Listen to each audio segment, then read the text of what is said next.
thousands of people took part in a largely peaceful march on Hong Kong Island. However, some protesters diverted from the approved route, and there were clashes with the police, including outside the Chinese Central Government Liaison Office. Last night, there were disturbing scenes in the New Territories town of Yuen Long. A group armed with canes and poles attacked pro-democracy protesters and other passengers at the metro station. 45 protesters were reportedly injured, one critically, and we were all shocked to see such unacceptable scenes of violence. There has been a great deal of speculation about the identity of the group who attacked people at Yuen Long metro station, but it is important that we do not jump to any conclusions on their identity until a thorough investigation has taken place. I welcome Carrie Lam's statement today saying she has asked the Commissioner of Police to investigate this incident fully and pursue any lawbreakers. We will be keeping a close eye on this, as I know will honourable and right honourable members. I condemn all violent acts, but I stand by people's right to protest peacefully and lawfully. We must not let the violent actions of a few overshadow the fact that hundreds of thousands of people took part in the march yesterday and did so in a peaceful and lawful manner. In doing so, they were exercising their right to peacefully protest and standing up for their freedoms. We fully support this right, which is guaranteed under the Joint Declaration. Successive 6-monthly reports in this House have highlighted that Hong Kong's political freedoms have been coming under increasing pressure, and the House is right to reflect this in its appetite for UQs, PQs and statements. Let me assure the House that the Government remains fully committed to upholding Hong Kong's high degree of autonomy, rights and freedoms under the one country, two systems principle. They are guaranteed by the legally binding Joint Declaration. We will continue to be unwavering in our support for the treaty and expect our co-signatory to behave in a like manner. Rights and freedoms and the rule of law are vital for Hong Kong's future success. For them, we will continue to stand up and speak out. West. Mr. Speaker, and could I agree with the Minister that the peaceful nature of the demonstrations must be paramount? Would he agree with me that there has been some doubt as to the wording of the Governor of Hong Kong's promise to suspend the plans around extradition, and that could do with some clarification? Would he also agree that there are huge numbers taking part, which reveals a deep concern about these ongoing proposals? And is there any way that he can use his office to assist in the clarification that the extradition plans will be 100% dropped? Obviously, this month saw the 22nd anniversary on the handover of Hong Kong from Britain to Chinese rule, and the day was marked by real fear amongst many people in Hong Kong that the principle of one country, two systems is being reneged on. Media reports paint an alarming picture. 45 people were injured, and of significant concern is that one of those was a journalist, and that there is a question over press freedoms, and that the police were very slow to respond. Coupled with the escalation in violence, reports also came out this weekend that the UK government approved an export licence for £1.9 million of telecommunications interception equipment to Hong Kong.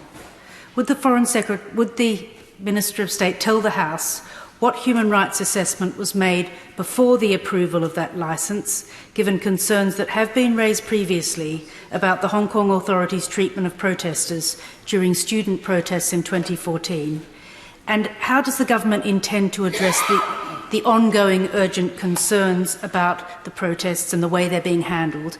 And finally, could he once more provide assurances that we stand with the people of Hong Kong in defending their democratic right to protest? Well, can I start with the last question, which is assurances about us standing shoulder to shoulder with the people of Hong Kong in their right to protest. And of course, I know it's a rhetorical question, but it's worthwhile emphasising that of course this country stand shoulder to shoulder with the people of Hong Kong, as I laid out in my opening remarks. On the interception equipment point, I could find evidence of one licence, but it was extant licence, and that was in connection with counter-narcotics, counter-trafficking, search and rescue and counter-terrorism. And I would say to the Honourable Lady, with the greatest of respect, if you will the ends, you have to will the means, and she will be very familiar with the safeguards that this country has in relation to equipment that could be used to disadvantage people internally and pose a threat to its neighbours. They are well rehearsed, and I probably, Mr. Speaker, do not have time in response to the Honourable Lady's question to rehearse those again.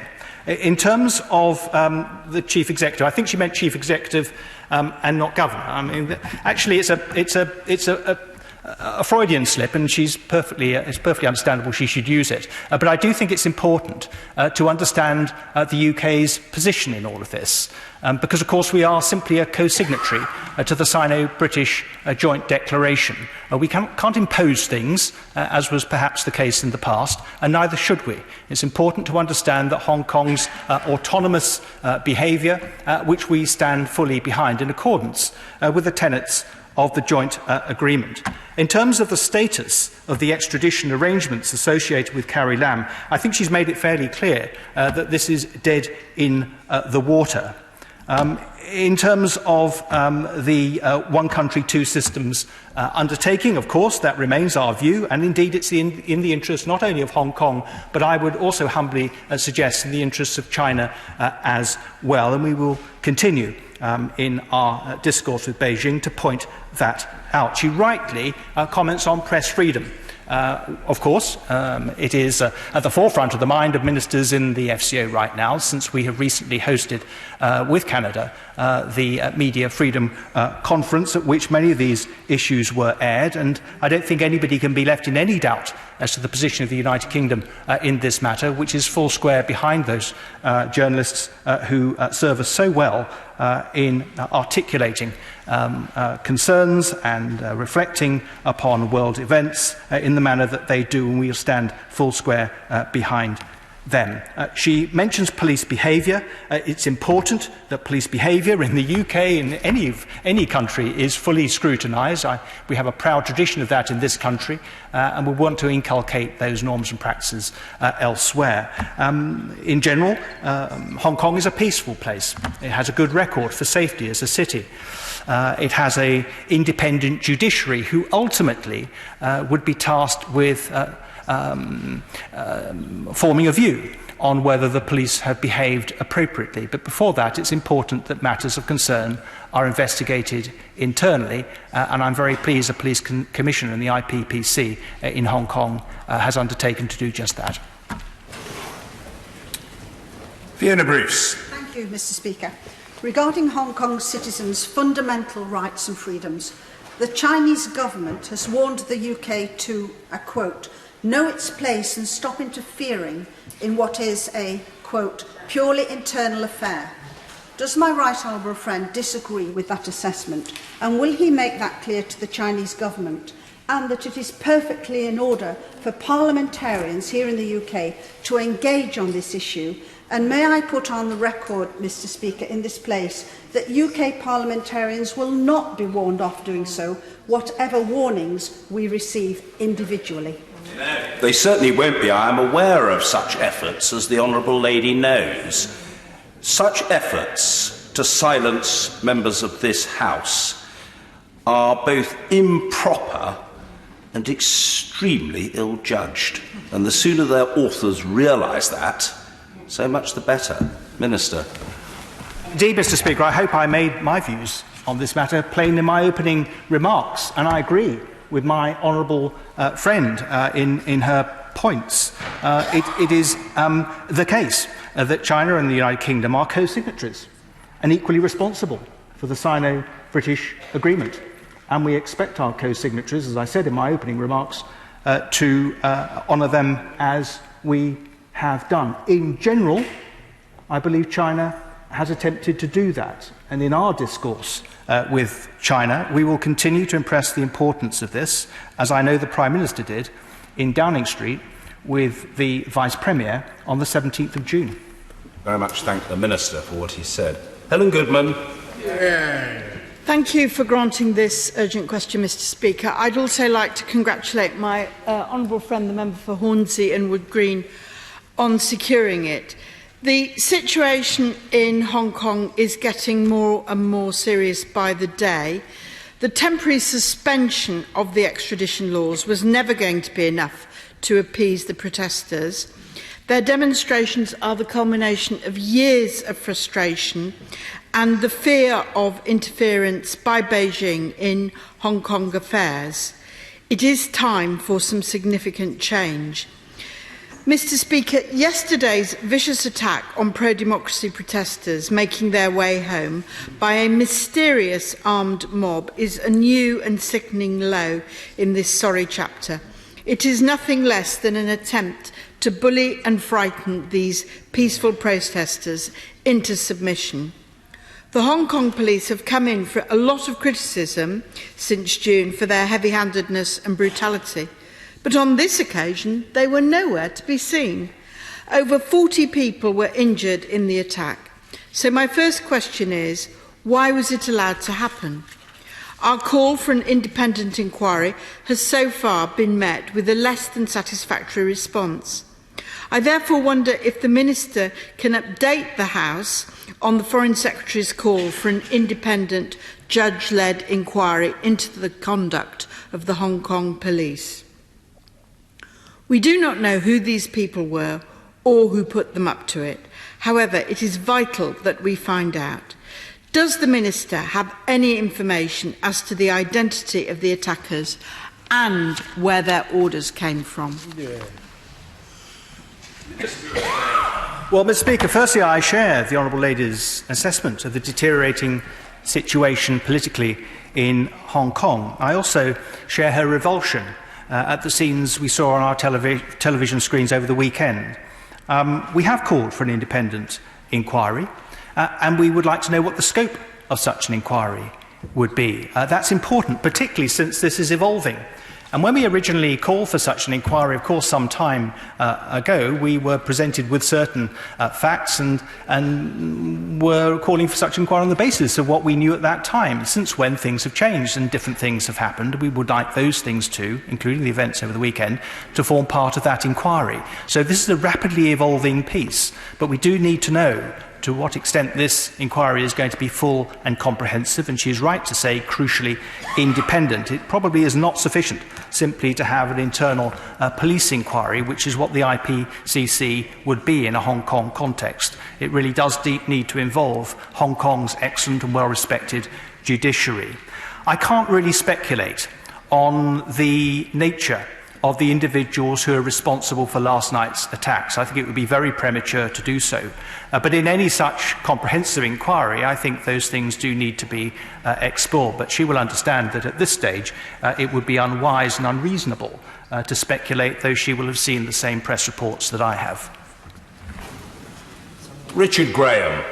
Speaker, thank you. The Minister is absolutely right to say how much he deeply regrets the events in Chun Wan and Yuen Long in particular of the last couple of days, and all of us who wish Hong Kong well will be dismayed at what has become the 7th consecutive weekend of protest and violence. In many ways, the extradition bill, the proposed extradition bill, has become a catalyst for deeper frustrations, and it is clear, I think, to all of us that the 5 demands made by the protesters are going to have to be addressed at least in part. Is my honourable friend aware that the Hong Kong General Chamber of Commerce has now come out in favour of 2 of them? Firstly, that the Hong Kong government do formally withdraw the extradition bill, even though they've acknowledged it's effectively dead. And secondly, to have a judge-led commission of inquiry into all these events. And if so, does he agree that we should be supportive of these calls? Well, I'm grateful to my honourable friend for his questions. He's an acknowledged expert in this House on Hong Kong, and I think his sense is pretty spot on in the remarks that he has made.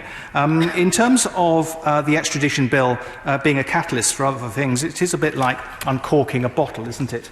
I think he's right to say that the extradition bill itself was important, but it has brought to a head wider unhappiness in relation to mounting events in Hong Kong. His judgment is absolutely spot on in that respect. He asked about a judge-led commission. I think our sense is an inquiry certainly needs to be independent and be seen to be independent by the international community.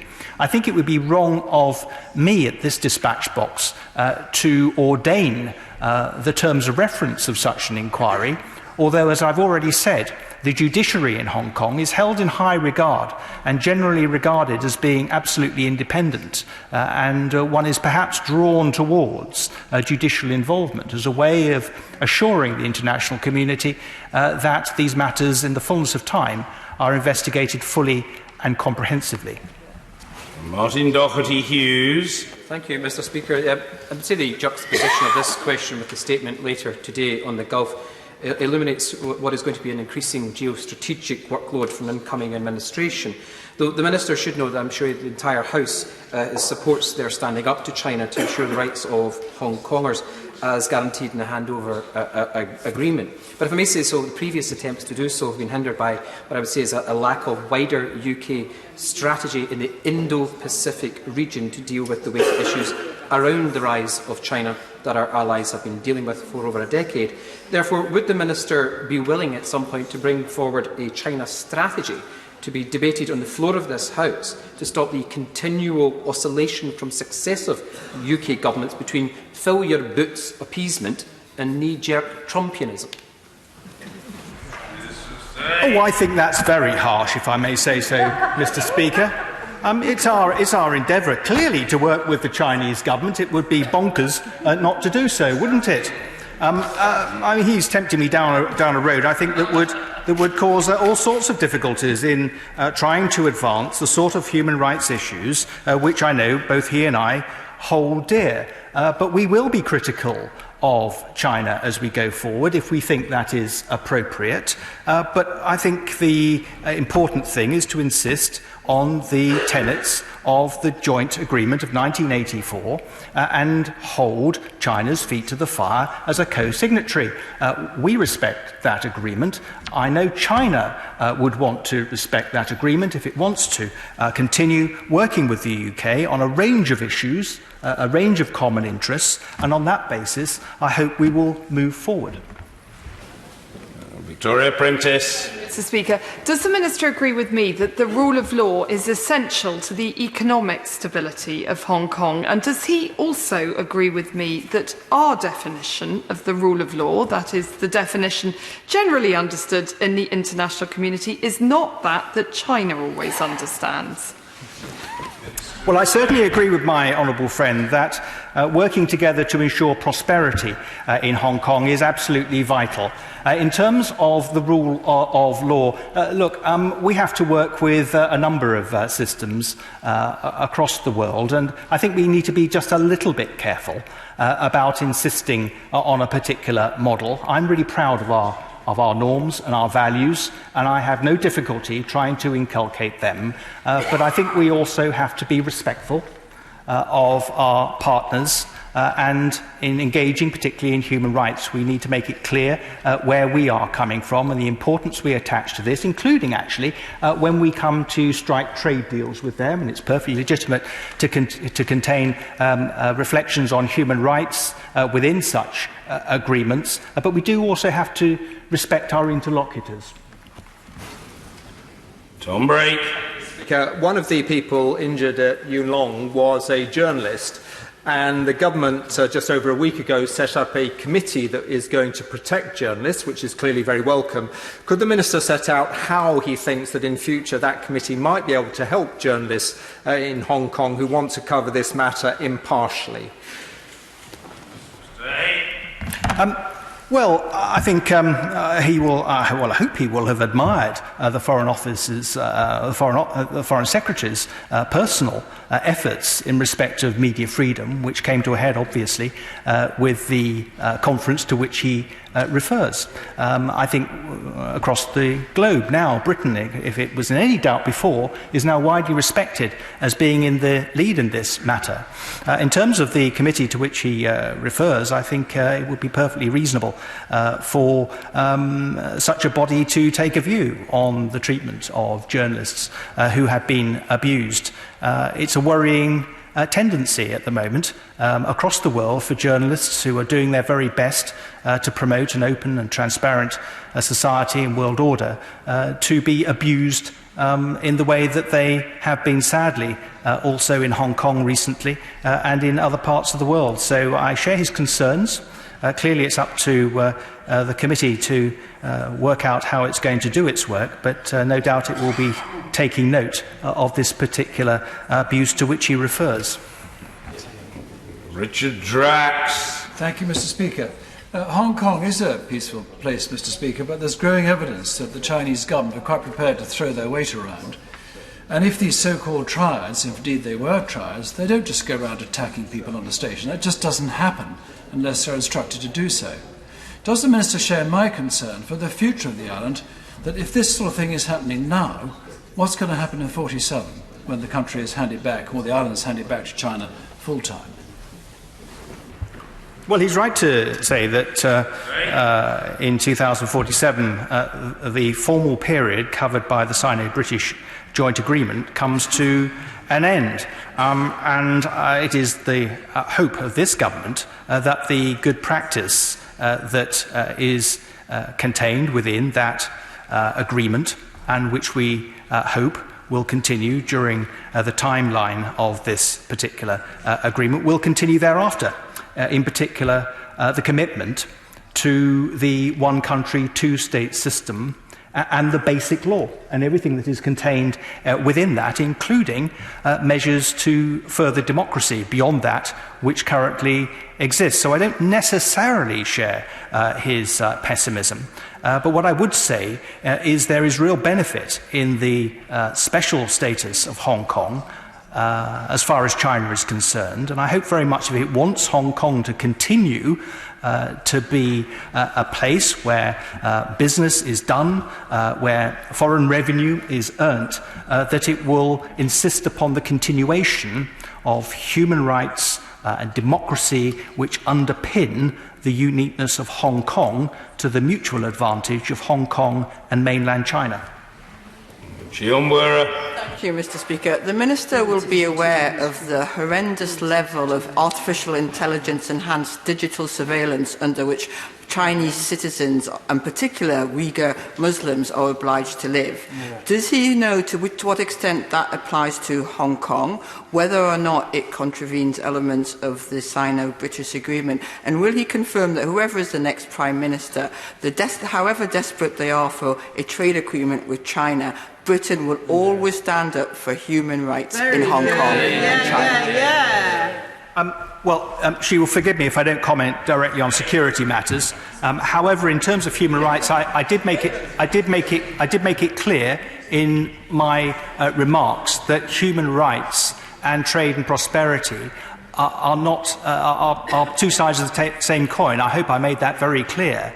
And I also indicated to her that in any agreement that we might have, there is nothing to prevent human rights forming part of that. Now, that isn't to say that any agreement would necessarily contain clauses along those lines, but there is nothing to prevent the United Kingdom from insisting on particular measures within such an agreement of the sort that I think she would find to be very, very acceptable.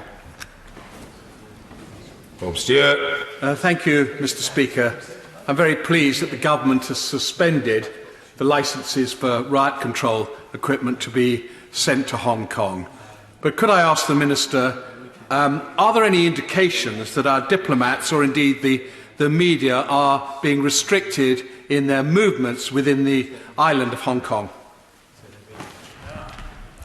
Well, he's right to say that on the 25th of June, my right honourable friend, the Foreign Secretary, gave an undertaking to ensure that the material to which he refers would not be the subject of any UK licences. I think sometimes the material that has been sold to Hong Kong has been misunderstood. So, for example, bomb disposal equipment and body armour, I think that both he and I would agree are perfectly reasonable things to export to Hong Kong. In terms of the freedom of journalists, Hong Kong has, within the region, been a place where there has been, historically, a free press, and it would be very disturbing if there was a significant reversal of that. But the honourable lady who speaks for the opposition made reference to the deteriorating political situation in Hong Kong, and in my answer I agreed with her. That's my assessment as well. Clearly that would include the situation with respect to a free press, since it is difficult to see how a deterioration in the way in which journalists go about their business would in any way be compatible with political freedom. Mary Rimmer. Speaker, will the Minister consider referring the worsening democratic deficit in Hong Kong to the United Nations Human Rights Council? Well, what I would like to see is Articles 45 and 68 of the Basic Law given greater attention. That is to say, a situation where we can look forward to an election of the Chief Executive and a fully democratic Legislative Assembly. So I'm an optimist. I would actually like to see democracy in Hong Kong greatly improved in the years ahead, and that has to be our ambition. Unfortunately, the events of the past few days have made that rather less likely, I would say to the honourable lady.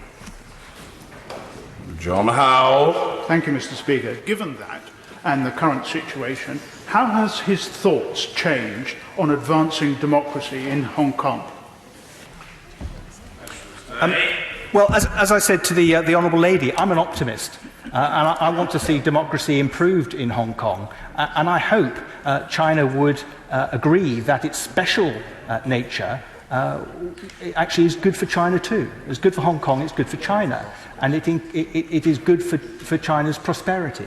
Article 45 and Article 68 of the Basic Law contain within it the seeds of advancing democracy. That's why they are there, signed up to by both the Chinese and the UK government in 1984. And that's where I'd like to see the attention focused in the years ahead, running up to the end of the Sino-British agreement. I think if we can move towards that, China will come to see that it's in its advantage, as well as the people of Hong Kong, that we should advance democracy further on Hong Kong, rather than see it pull back, which is, as the honourable lady who speaks for the opposition said in her remarks, the trajectory, unfortunately, that we're going on at the moment. Sammy Wilson. Thank you, Mr. Speaker. In light of the increasing aggressiveness of the Chinese government and influence the Chinese government has had on Hong Kong, and even its refusal or its condemnation of any comment by the UK government on events in Hong Kong, many people rightly believe that the rights which they thought they had under the Joint Declaration are being slowly strangled. The Minister has said that he is going to hold the Chinese government's feet to the fire on this issue. Could he tell us in what practical ways is this being done? Well, the Joint Declaration was lodged with the United Nations. That is to say, the primary cockpit of international affairs. It is the highest body we can possibly lodge such an agreement with. The eyes of the international community are on China. And I think it's true to say that China traditionally is fairly reticent about making statements of the sort that he was expecting from Beijing. But I hope I've made clear in my remarks that we talk constantly with China, with our interlocutors. We have, I think, a good and productive dialogue in the main with Beijing, and we will continue to enforce the importance of this. That's the way diplomacy is done. And I'm confident, because I am an optimist, that China will come to see that its interests, as well as the interests of the people of Hong Kong, are best served by preserving the one country, two systems status that was agreed in 1984. Mike Wood. My right honourable friend clearly understands the difference between protests and riots. Is he confident that the Chinese and Hong Kong governments fully appreciate that distinction? Well, I think it's very important that institutions like this House and governments like the UK government make it very clear that we see a clear distinction between legitimate protest, which is something we would all welcome as part of the way that we carry out our affairs in a country like this one, and violence and bullying and subjugation of the sort that, unfortunately, we appear to have seen over the weekend. The two are very different, and it's important that legislatures like this one, as we're doing today, make that difference very clear indeed. Thank you to the Minister and to all colleagues who've participated in this series of exchanges. Order. Urgent question. Jacob Rees-Mogg. Thank you, Mr. Speaker. Will the Secretary of State intervene to ensure funding is provided to treat those suffering from Batten disease? Minister Seema Kennedy. Thank you, Mr. Speaker, and I'd like to begin by thanking my honourable friend for his question. He is a great champion for his constituents. We must ensure that all those children with Batten disease receive world-class care and support. The Secretary of State has met with families who suffer, of children who suffer from the condition, and saw firsthand how cruel this disease can be. And I'd like to begin also by paying tribute to my constituent, Melanie Moffat, whose amazing care for her daughter, Matilda, has been truly inspiring. Mr. Speaker, the whole House will recognise that a key element of providing world-class care is getting access to the most effective new medicines. NICE is the expert body, independent of government, that provides authoritative, evidence-based guidance for the NHS on whether new drugs and treatments represent an effective use of resources. And if they do so, the NHS is obliged to provide funding. In 2013, NICE introduced its highly specialised technology programme, which supports access to drugs for very rare diseases such as Batten, through additional funding up to £300,000 per quality adjusted life year. However, companies still need to price their products appropriately and fairly, and in this instance, Brineura has not been made available at a price that could be recommended by the NHS. NHS England stands ready to do a deal at a reasonable price, but this has so far not been possible. I would urge Biomarin to sit down again with NICE and NHS England, as NICE has not yet published its final guidance, so that a fair and reasonable price can be agreed. Mr. Speaker, I also want to assure the House that my department and the NHS are working as hard as possible to improve the broader care and support to patients with rare diseases, including Batten disease. I want to reassure all right honourable and honourable members that the Department is committed to ensuring that all patients with rare diseases have access to world-class medicines, care and support. Jacob Rees-Mogg. Thank you, Mr. Speaker, and I thank the Minister for her response, and I'm grateful that the Minister has not hidden behind sub judice on this occasion. I wonder if she could confirm to me that while NHS England is obliged to follow a negative recommendation from NICE, it has the legal discretion, as a positive recommendation from NICE, it has the legal discretion not to follow a negative recommendation and can decide to pay for a drug. And I wonder what powers, if any, the Secretary of State has in the event that NHS England won't do this to ensure that a drug is made available. And if that can't be done, then in what way is NHS England accountable to Parliament for the decisions it makes, or is it entirely above accountability? The point that is at issue today is that Brineura has been available now for 2 years. It is available in many other countries at a price that has been agreed between their authorities and Biomarin, and that we now know that 3 more children, leaving 5 altogether in this country, including my constituent Max, who ought to be receiving this drug, are not. They suffer from a condition which means that they degenerate relatively quickly and that this drug can stop the decline in their condition. And it is therefore urgent that this is done quickly rather than continuing to allow time to pass with sick children getting worse. It really is a most important and pressing issue. And I wonder if in instances when the drug companies and NHS England cannot agree, when other countries have agreed, whether there could be any system of arbitration to determine what is a fair price, because the development of these drugs is exceptionally expensive. I thank my honourable friend for his questions. I will attempt to answer all of them. In terms of governance, no, NICE is not above accountability. It's government ministers who set the framework for NICE. It is a non-departmental body, and the reason it was established was to have fairness, so there wasn't like a postcode lottery on access to various different to drugs. It's important that it's medical experts and scientists who make these decisions rather than politicians. There are regular governance meetings held between the Department and NICE. There's a framework agreement, and where it's considered by the Secretary of State that NICE is failing or has failed to discharge its functions or to discharge them properly, the Secretary of State can direct NICE to discharge functions. And if NICE were to fail to comply with the direction in these circumstances, the Secretary of State could discharge such functions himself. So I would say that there is a strong and robust governance service in where NICE is concerned. On talking about other jurisdictions, it's not always very helpful to use them as a comparison because, first of all, we don't have access to the exact price. We don't know the price that's been agreed. And different systems have different healthcare populations, and they might not have they don't have necessarily the equivalent of the National Health Service that we have.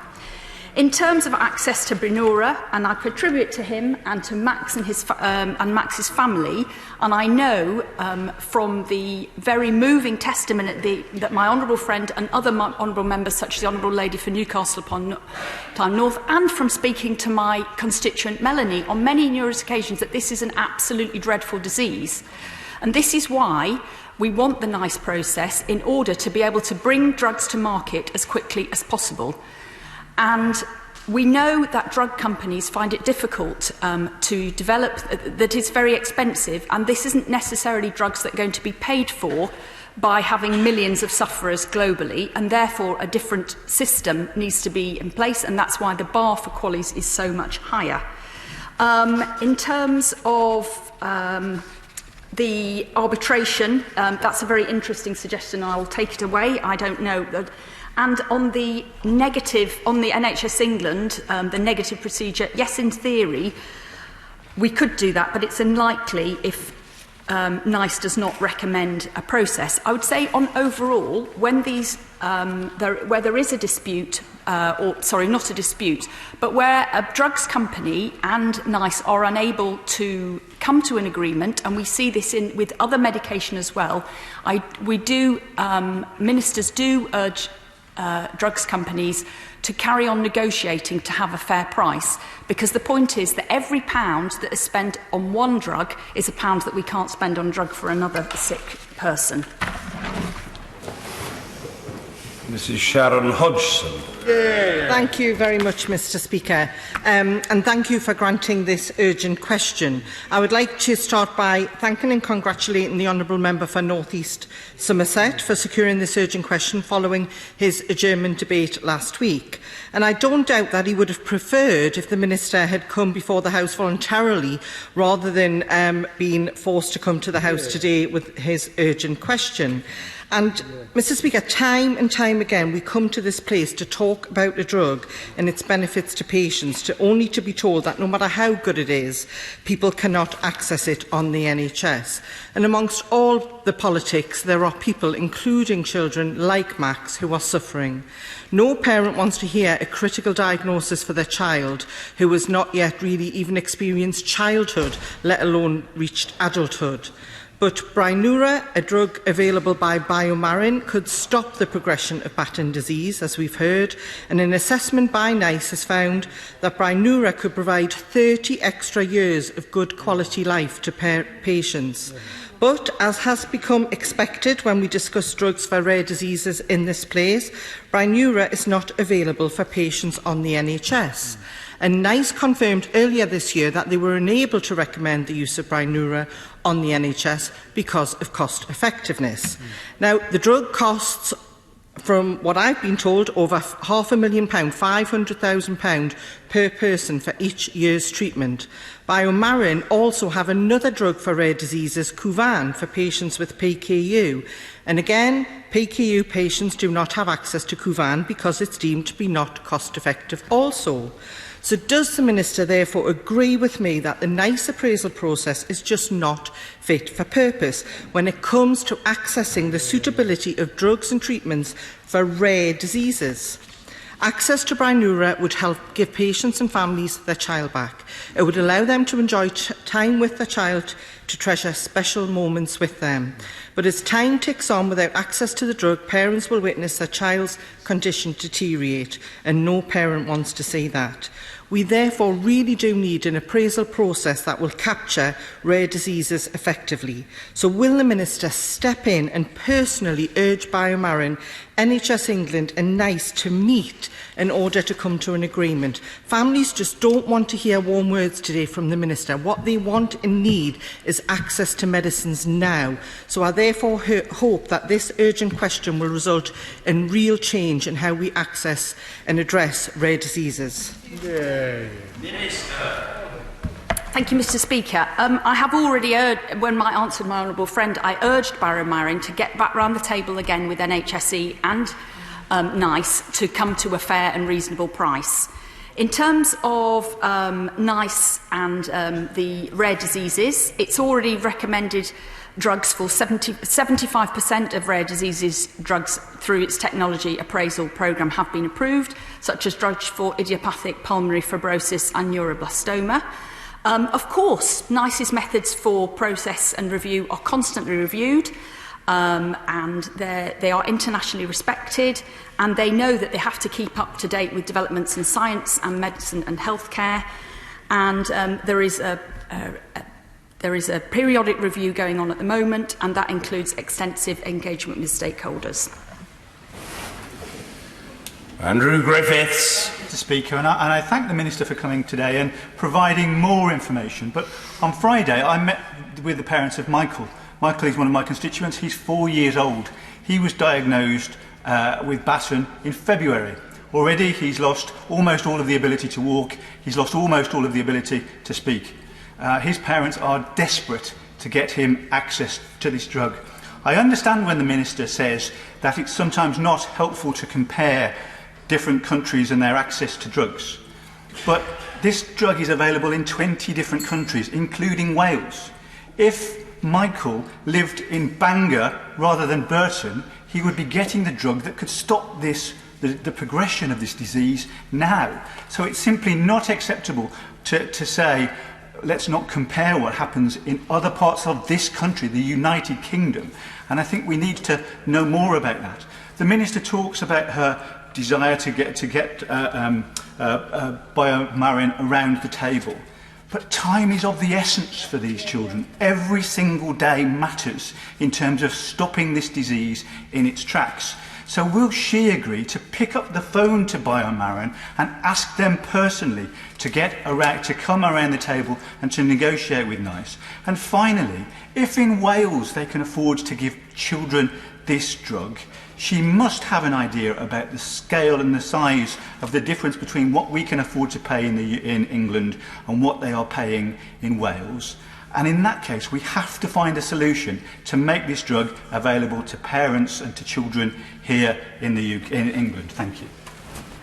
I thank my honourable friend and pay tribute to him and also to the parents of Michael. It is a dreadful disease, and it's so upsetting, and for not only the children and their families, but their wider communities.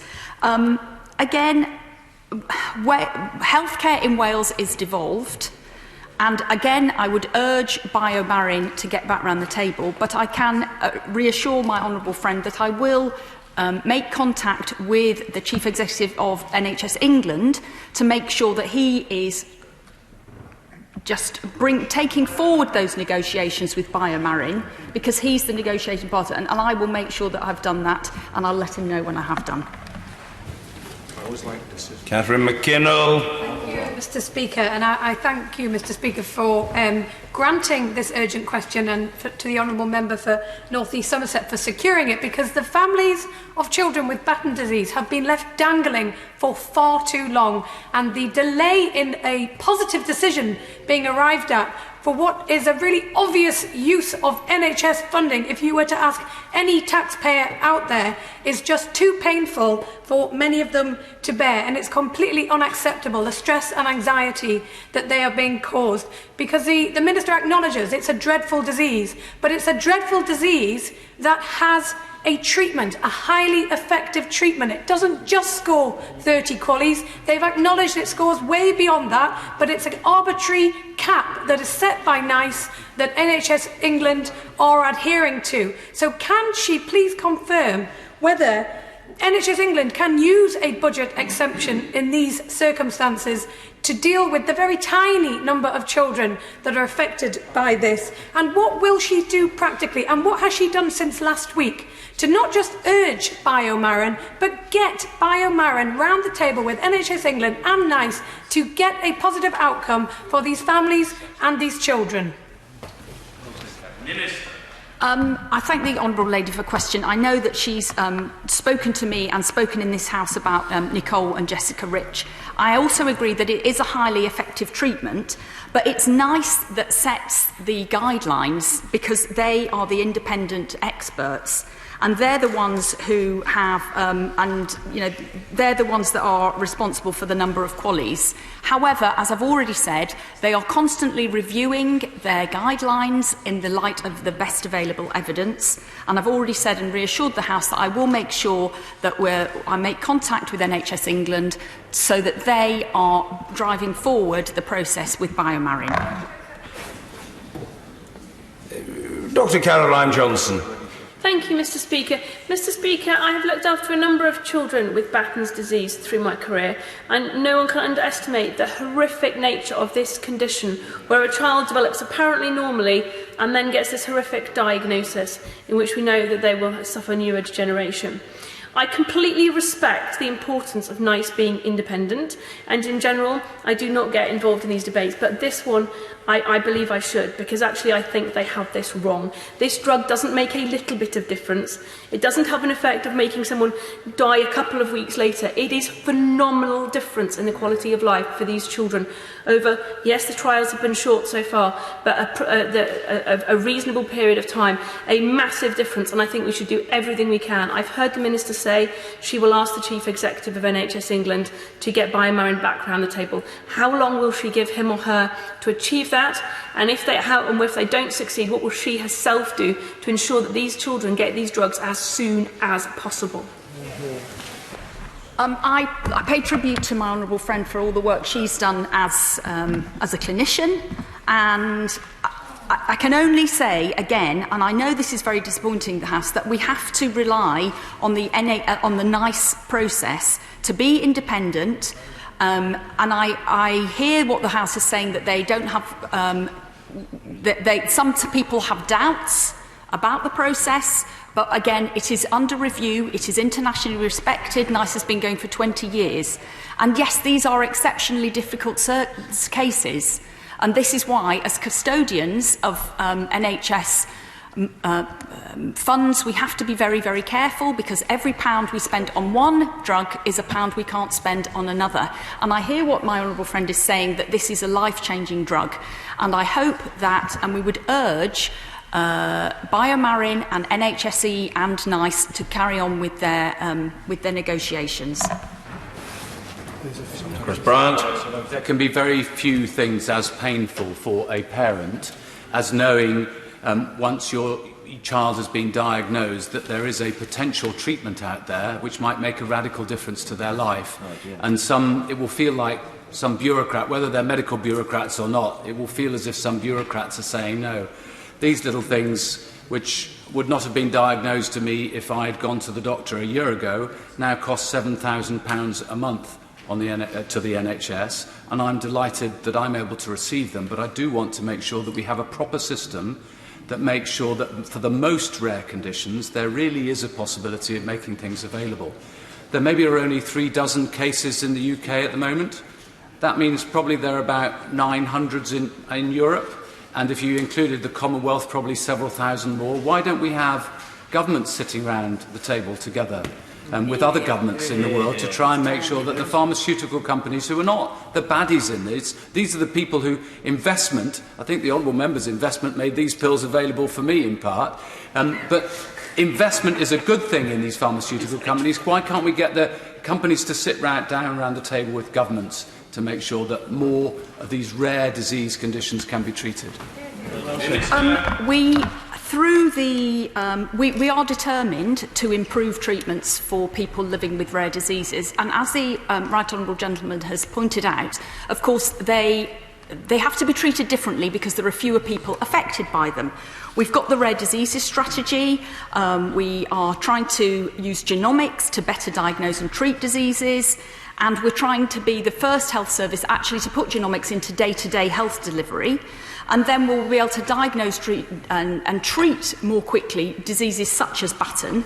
We've got care coordinators for patients with rare diseases, and we're also trying to make sure that those who live to adulthood are being cared for better. But what he said about having an international approach, I think, is very, very valid. Mike Wood.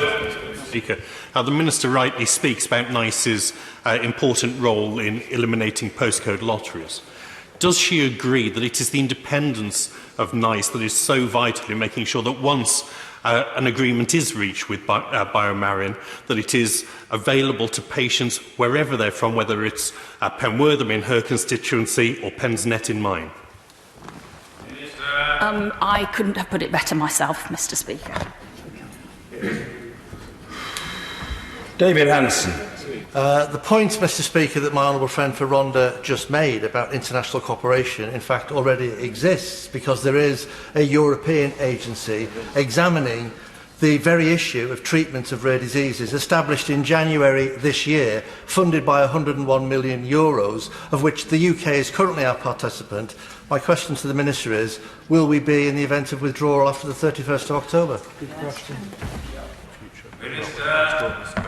There is going to be cooperation with other medicines agencies, and I have no doubt that that will also, future cooperation will come under any agreement that we reach with our European partners following our withdrawal from the European Union. John Howe. Thank you, Mr. Speaker. Sadly, this is not the first time that we've been here discussing the situation between a highly specialised drug and trying to make it available for people generally, and the discussion with companies. Can I add my request to her to act urgently on this, to make sure that the review of NICE is undertaken with speed, and that also the full range of appropriate stakeholders are included in the discussions in order to take NICE forward? Minister. I completely agree with my honourable friend, and of course I've answered debates both here and in Westminster Hall about the medical treatments for rare diseases, and I think to be able to reassure both patients and their families and members of this place, we need to make sure that the review of NICE processes is robust and transparent. Jim Shannon. Thank you, Mr. Speaker. Minister, less than half of all available rare disease treatments licensed by the EMA are reimbursed in the UK for patients to access freely through the NHS, compared to some 81% in Germany, 93% in Germany and 81% in France. With respect, Minister, the parents of those young children with Batten disease have seen these figures and these stats as well. So the parents of children with Batten disease are desperate for the medication for their loved ones.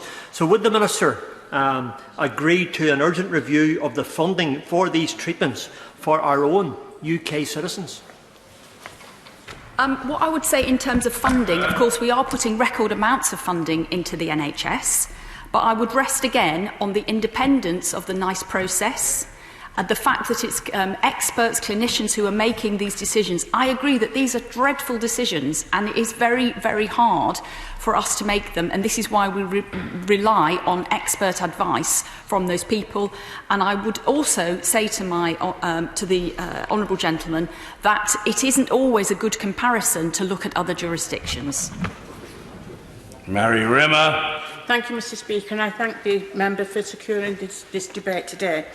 I ask the Minister, while working to secure the funding of the drug Brineura to help sufferers of Batten's disease, such as my young constituent Casey Bradshaw, will the Minister also look to see how we can help prevent such companies such as Biomarin from charging extortionate fees for life-saving drugs? As sadly, this life-changing drugs, as sadly, this company also charges beyond the NICE framework for Kuvan, a vital drug needed by my young constituent Liam, who suffers from PKU. Biomarin making a net product revenue increase for 2018 of $31.3 million from Brineura and $26.1 million for Kuvan, with $1.5 billion from across their range of drugs. By my standards, it's a clear example of playing profits with people's lives.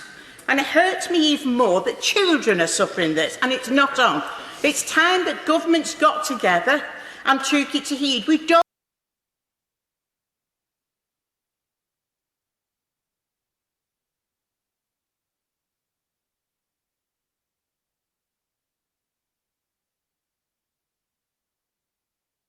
what these other countries are charging, are getting it for. They could be getting it cheaper than our 300,000, or it could not. But something must happen. Get together and put the pressure on. But please, please, look to secure these drugs for our children.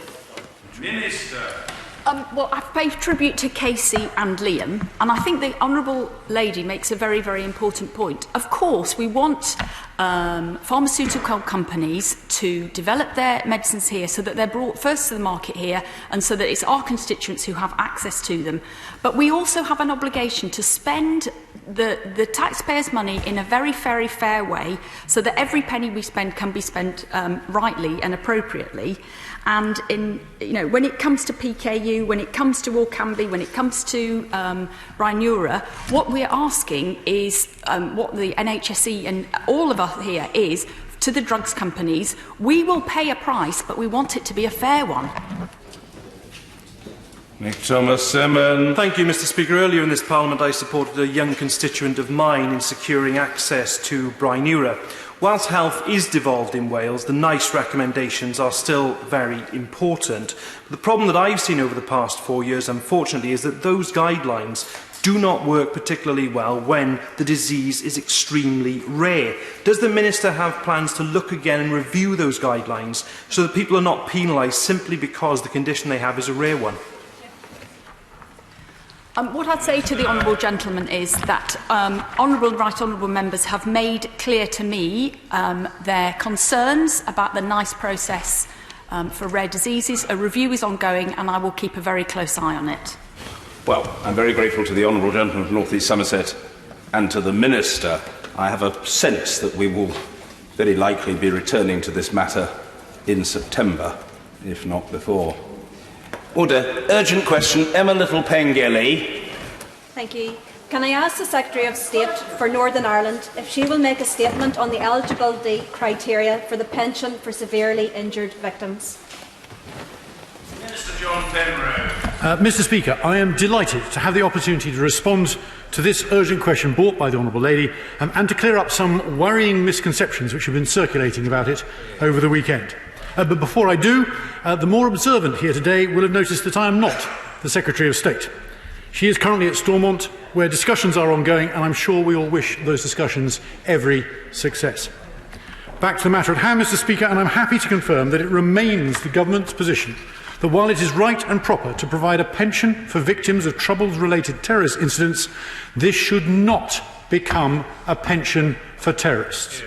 There is no moral equivalence between a bystander badly injured in a terrorist explosion through no fault of their own and the people who manufactured the bomb, placed the bomb and detonated the bomb. So I will happily confirm to the House that under the Executive Formation Bill, which we debated here last week and the week before, if the Stormont Executive is not reformed by the 21st of October, we will bring forward regulations to ensure a victims' payment scheme is in place in Northern Ireland by the end of May next year. But the eligibility for the scheme will reflect the basic principle which I have just outlined. There will be many important and sensitive details to be worked out, and we will do this in discussion with the Northern Ireland political parties as the regulations are written and developed. But the foundations will be as I have described, and I am delighted to have the opportunity to put that on the record here today. Emma Little Pengelly. Can I firstly thank you, Mr. Speaker, for allowing this urgent question. It is very much appreciated, and I believe I can say and extend with confidence the thanks of the many, many victims in Northern Ireland who are deeply distressed by the recommendation over the course of last week and this weekend, a recommendation that proposed that the person who went out to murder and maim and cause hurt would also be eligible for this pension if in the course of doing so they injured themselves. There is sadly an appalling moral corruption that lies at the very heart of victims-related issues in Northern Ireland, and that is the repugnant proposition that equates a victim with their victim makers. I believe that it should be the hallmark of any peace process. The hallmark of that peace process should be how we treat our victims. And sadly, too often, it is victims time and time again who are being asked to compromise. In order to get the much-needed help and support, they have to also facilitate and allow those victim makers to get it also. This is fundamentally wrong. There are many very challenging and difficult issues relating to the legacy in Northern Ireland, but what we must never lose sight of is what is right and what is clearly wrong. And I therefore warmly welcome the clear statement from the Minister today that this eligibility for this particular special pension will not extend to those victim makers, those terrorists who planted the bombs. This is something that has caused deep distress for many, many years, particularly over the course of the last week. And can the Minister outline, in that context where those people will be excluded, what are the immediate next steps that he is intending to take in order to bring this much-needed pension swiftly in and give those victims and survivors the help that they need? Well, Mr. Speaker, firstly, I'm delighted to hear that we are so strongly on the same wavelength, and it isn't just the Honourable Lady and myself. It is, as she rightly pointed out, a widely shared view on all sides of the community, I believe, both in Northern Ireland but more broadly right the way across the UK. And so I'm glad that we are in the same place on that. She asked about the timetable, and effectively what we must now do is, in fact, I think technically their lordships are considering the final stages of this bill, so technically it hasn't quite cleared Parliament yet. But once it does, and once it is law, and then at that point we will effectively work backwards from the due date at the end of May, which will then be laid out in statute, and work backwards from there with a series of, if necessary, discussions, consultations, whatever it may be, in order to get the necessary regulations in place in time and to make sure that the, as I said, extremely sensitive, very, very carefully approached issues which will be necessary to be addressed in order to get this right, that we have time to have those conversations properly and carefully in the meantime. Vicky Ford. Thank you. Can my right honourable friend confirm that the proposed pension scheme for victims is not and never will be a pension scheme for terrorists? Mr. Speaker, yes, I'm delighted to say that as often and as frequently as necessary. It's something which bears repeating. It's something that needs to be put on the record, and I'm delighted to have the opportunity to do so to my honourable friend as well. Mr. Stephen Pound. Thank you very, very much indeed. Can I tell the Minister that he did not fool any of us. We did recognise the fact that he is not the Secretary of State for Northern Ireland, but I profoundly hope that he survives what may be something of a Gotterdammerung later this week, because he's been a first-class minister. And I think I speak for the House when I say we very, very much hope that he is in place after the les événements of this week. Can I congratulate? Now, I don't want to over-congratulate the Honourable Member, the lady for South Belfast, because I don't want to blight her career overmuch. But not for the first time, may I thank her for bringing this matter to the attention of the House. And also to you, Mr. Speaker. As you know, the Honourable lady raised a point of order last week, and you indicated, as only you can, that the door was open and had but to be entered, and I think we now see the proof of that.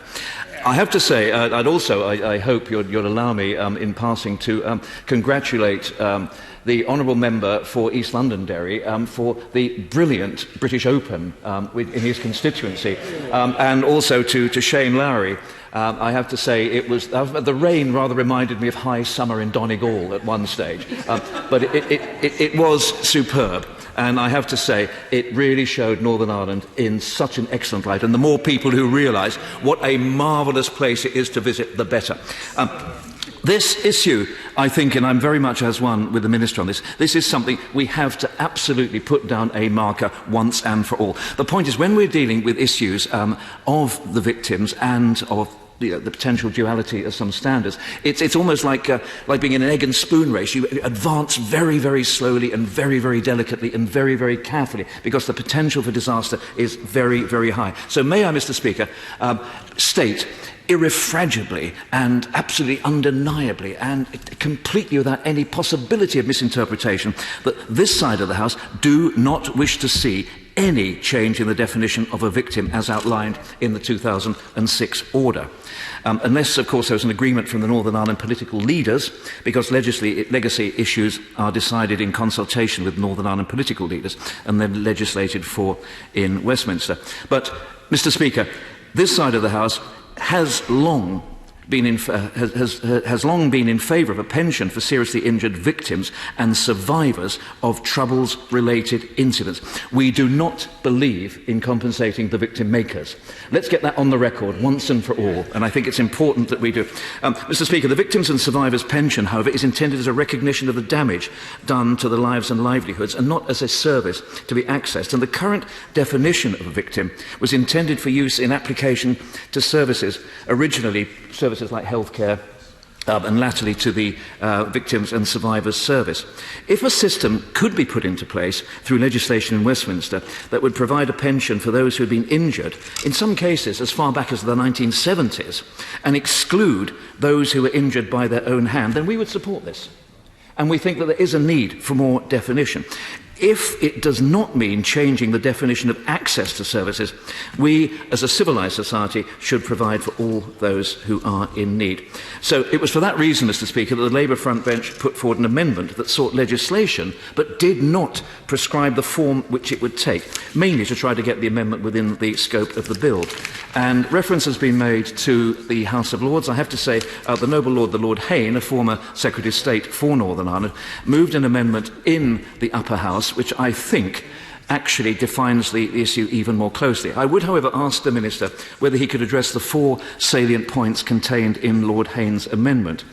When he referred to the regulations under subsection 1, which must make provision as to the eligibility criteria, in particular relating to the nature or extent of the injury, how, when or where the injury was sustained, residence or nationality, and whether or not a person has been convicted of an offence.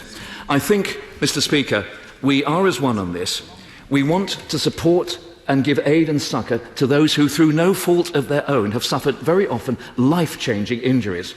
They deserve better from this House, and they will get better from both sides of this House. We do not believe in pampering the victim makers.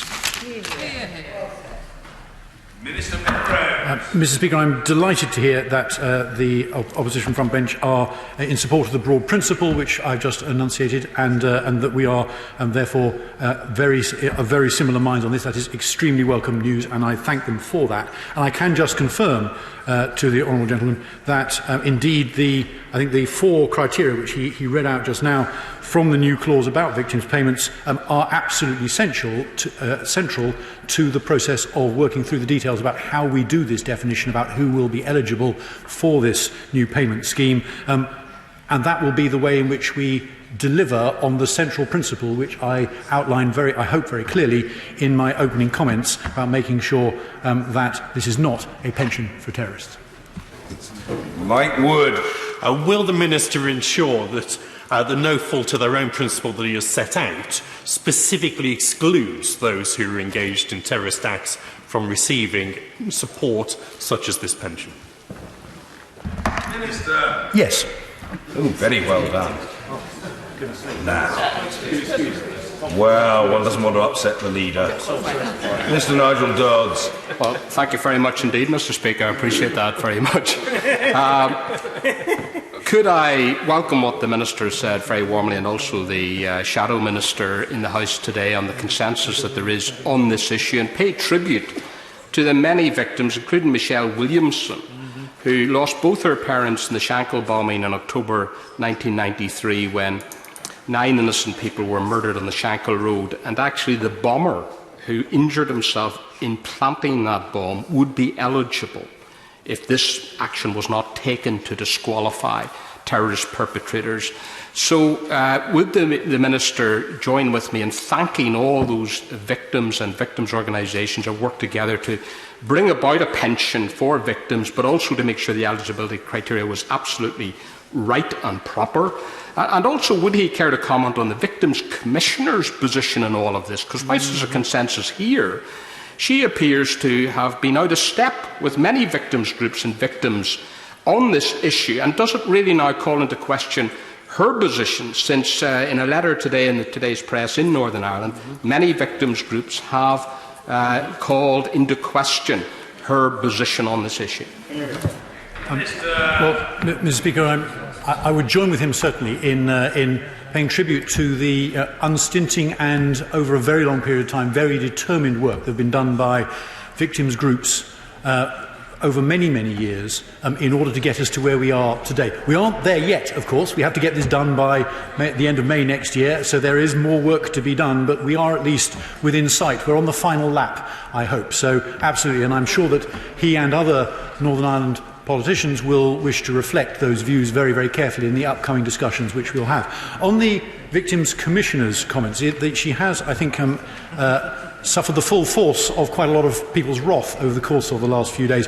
I am pleased, Mr. Speaker, that she has issued a clarificatory statement, which I think is very important, because she has said, and I'm quoting, I'm acutely aware of the perception that this scheme is somehow drawing moral equivalence between victims and perpetrators.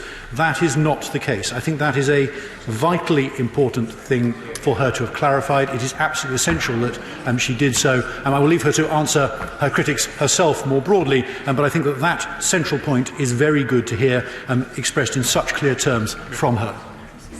The Deputy Leader and the Knight of Lagan Valley, Sir Geoffrey Donaldson.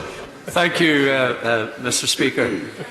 One of the reasons why we're even discussing this issue now is that 21 years ago, in the Belfast Agreement signed in Good Friday 1998, sadly, not enough was done to deal with the legacy of our troubled past.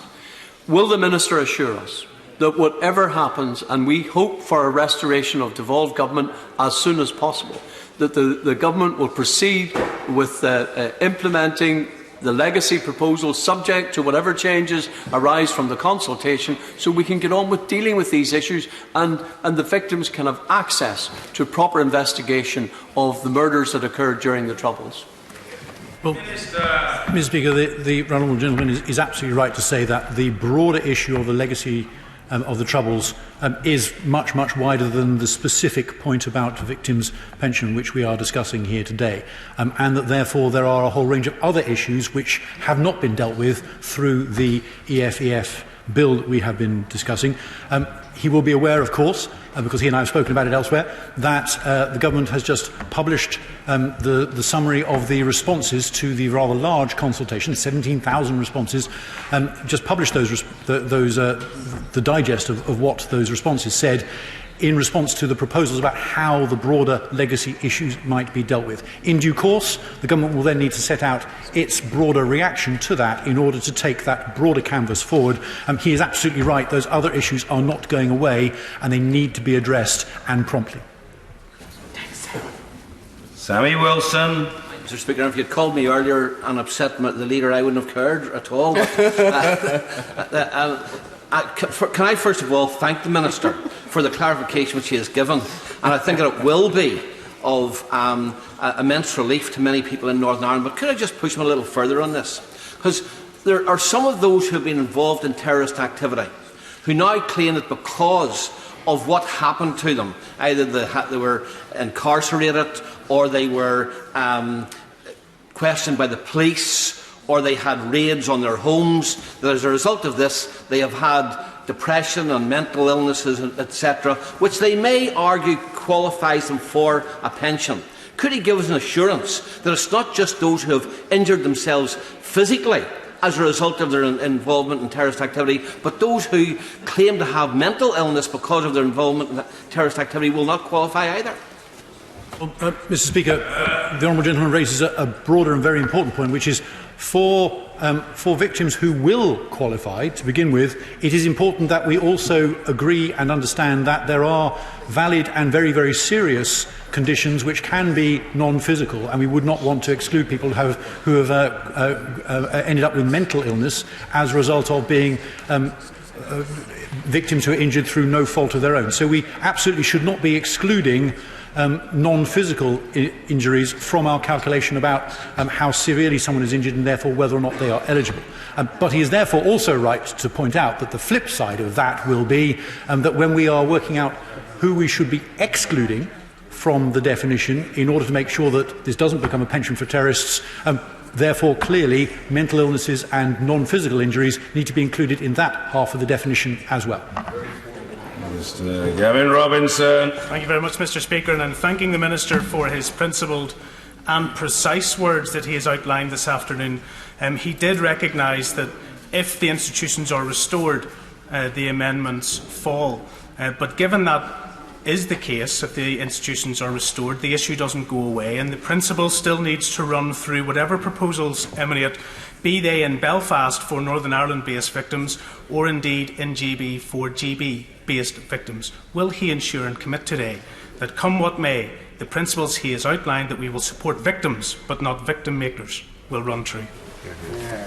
Mr. Speaker, if I can take the honourable gentleman back to the point made by the Speaker for the Opposition, who pointed out that there are 4 criteria under the Act which will apply and which we will need to work through in order to deliver the central principle which both I and now he as well have enunciated. And amongst those 4 criteria include not just how, when or where the injury was sustained. So, for example, there will be a question about whether or not we should be including people who were injured in the Canary Wharf bombings in London, but also residence or nationality as well. So clearly both those issues are factors. They are laid down on the face of the bill, and therefore, as he rightly says, they will not go away. They have to be addressed, and they will be as we work through the process of the details between now and the end of May. Jim Shannon. Mr. Speaker, and should innocent casualties and far from innocent paramilitaries be treated the same? The answer is no, they should never, and the Minister of State has said that. So did 14 of the victims' groups say the very same thing, which is very much at odds with the Victims Commissioner. One of those victims groups is Decorum NI, who represent many of my constituents in Strangford. So will the Minister of State come with me to meet some of the actual victims and their families in my constituency sometime in the future, providing he's still in place, of course? I hope he will be. They tell me, and I state today, that the definition to equate the victims and perpetrators as the same is tantamount to spitting on the graves of those who were murdered, salting the wounds of those living with physical impairments inflicted by terrorists, and equivalent to mentally torturing those with emotional scars from being true victims of convicted murderers and evil terrorists who can never be held in the same level or capacity. I welcome the Minister of State's comments, but I also want to make sure that we keep true to it. Mr. Speaker, absolutely, and I should thank both him and others who've been kind enough to say they hope I will continue in place. I'm bathing in the love, and it's very kind of him. And of course, if I am in place, I'll be delighted to come meet the group that he described. Thank you. Order statement. The Secretary of State for Foreign and Commonwealth Affairs, Secretary Jeremy Hunt. Mr. Speaker, with permission, I'll make a statement about the situation in the Gulf. At approximately 4 p.m. UK time on Friday, Iranian forces intercepted the British flagged tanker Stena Impero in the Strait of Hormuz. The ship was surrounded by 4 fast boats from the Revolutionary Guard, supported by 1 helicopter. Iranian footage showed masked gunmen in desert camouflage descending from the helicopter onto the deck of the Stena Impero. HMS Montrose, a Royal Navy Type 23 frigate currently deployed in the Gulf, tried to come to the tanker's aid. She repeatedly warned the Iranians by radio that their actions were illegal, but Montrose was unable to reach the scene in time. 9 days earlier, she'd successfully intercepted an attempt to board another tanker, British Heritage. But this time, Montrose was not given the notice of passage requested that would have allowed her to reach the scene more quickly. This, however, in no way excuses the illegal actions of the intruders, who took control of Stena Impero and compelled her to steer towards the Iranian port of Bandar Abbas, where she's now being held. The tanker had a crew of 23 from various countries, including India, the Philippines, Russia and Latvia. No Britons were on board, and there are no reports of any injuries. The vessel's owners have confirmed that Stena Impero was exercising her legal right of transit passage when she was intercepted. She was passing through the Strait of Hormuz in the westbound traffic lane inside Omani territorial waters in full compliance with international law and the rules of navigation. The tanker's automatic identification system was switched on and her position was publicly available. So let us be absolutely clear, under international law, Iran had no right to obstruct the ship's passage, let alone board her. It was therefore an act of state piracy, which the House will have no hesitation in condemning. Even more worryingly, this incident was a flagrant breach of the principle of free navigation on which the global trading system and world economy ultimately depends. I therefore urge Iran to release the Stena Impero and her crew and observe the rules that safeguard commercial shipping and benefit Iran as much as any other country. Iran has tried to present this as a tit-for-tat incident following the government of Gibraltar's action on the 4th of July to enforce EU sanctions by preventing the Iranian chartered tanker Grace 1 from supplying oil to Syria. But there is simply no comparison between Iran's illegal seizure of a vessel inside a recognised shipping lane, where the Stena Impero had every right to be, and the enforcement of EU sanctions against a tanker that had freely navigated into the waters of a British overseas territory. So since the 4th of July, we've made strenuous efforts to resolve the Grace 1 issue. On the 13th of July, I spoke by phone to the Iranian Foreign Minister, Jawad Zarif, and also made clear in public that we would be content with the release of Grace 1 if there were sufficient guarantees the oil would not go to any entities sanctioned by the EU. But instead of responding constructively, Iran chose to seize the Stena Impero. So we must now take appropriate action to support the safe passage of vessels through the Strait of Hormuz. As well as speaking again to my Iranian counterpart, I've also spoken this weekend and today to the foreign ministers of Oman, the United States, France, Germany, Italy, Finland, Spain and Denmark. COBRA meetings were held this morning and throughout the weekend, and the chargé d'affaires at the Iranian embassy in London was summoned to the Foreign Office on Saturday to receive a formal protest. I can today update the House on further action we are taking. Firstly, the Department of Transport has raised the security level for British flag shipping to level 3, advising against all passage in Iranian waters and, for the moment, in the entire Strait of Hormuz. Secondly, because freedom of navigation is a vital interest of every nation, we will now seek to put together a European-led maritime protection mission to support safe passage of both crew and cargo in this vital region. We've had constructive discussions with a number of countries in the last 48 hours, and we will discuss later this week the best way to complement this with recent US proposals in this area. The new force will be focused on free navigation, bearing in mind that 1/5 of the world's oil, 1/4 of its liquefied natural gas, and trade worth $500 billion passes through the Strait of Hormuz every year. It will not be part of the US maximum pressure policy on Iran because we remain committed to preserving the Iran nuclear agreement. Thirdly, while we will seek to establish this mission as quickly as possible, the government has in the meantime dispatched HMS Duncan, a Type 45 destroyer, to take over from HMS Montrose, and she will arrive in the region by the 29th of July, a week from today. Fourthly, we'll ask all British-flagged ships to give us notice of any intention to pass through the Strait of Hormuz to enable us to offer the best protection we can. We'll then advise them of the safest way to transit, which may involve travelling in convoy. Finally, we're strengthening measures to protect ships flying the flags of other countries, but which have British crew on board. Mr. Speaker, about 1,300 ships appear on the UK ship register. The combined British Red Ensign fleet is the 9th largest in the world, and on an average day, 2 or 3 ships belonging to the Red Ensign group pass through the Strait of Hormuz. The Gulf spans an area of nearly 100,000 square miles. HMS Montrose covers an operating area of some 19,000 nautical miles, and so far has escorted 30 merchant vessels through the strait during 17 separate transits, travelling 4,800 nautical miles in the process. It is, of course, not possible for the Royal Navy to provide escorts for every single ship, or indeed eliminate all risks of piracy. But those risks can be substantially reduced if commercial shipping companies cooperate fully with instructions from the Department of Transport, which we strongly encourage them to do.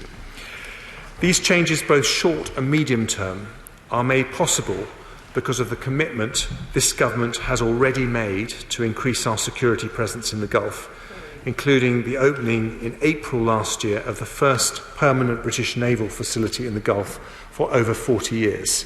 This establishment in Bahrain now hosts HMS Montrose along with 4 mine countermeasure vessels and 1 supply ship. Finally, let me say that it is with a heavy heart that we are announcing this increased international presence in the Gulf, because the focus of our diplomacy has been on de-escalating tensions in the hope that such changes would not be necessary. We do not seek confrontation with Iran. We've taken every available opportunity to reduce misunderstanding whilst standing by our rock-solid commitment to the international rule of law, which is the foundation of global peace and prosperity. But we must also react to the world around us as it is and not how we would wish it to be. So if Iran continues on this dangerous path, they must accept the price will be a larger Western military presence in the waters along their coastline, not because we wish to increase tensions, but simply because freedom of navigation is a principle which Britain and its allies will always defend. And I commend this statement to the House. Fabian Hamilton. Thank you, Mr. Speaker, and I thank the Foreign Secretary for advance sight of his statement. Let me start by passing on the apologies of the Shadow Foreign Secretary that she cannot be here to respond herself, but as many will know, she's still at home recovering from the injuries she received after being knocked off her bike on Friday, and I'm sure we will all wish her well. May I also take the opportunity, Mr. Speaker, to pay tribute to the outgoing Minister for Europe and the Americas, the Right Honourable Member for Rutland and Melton.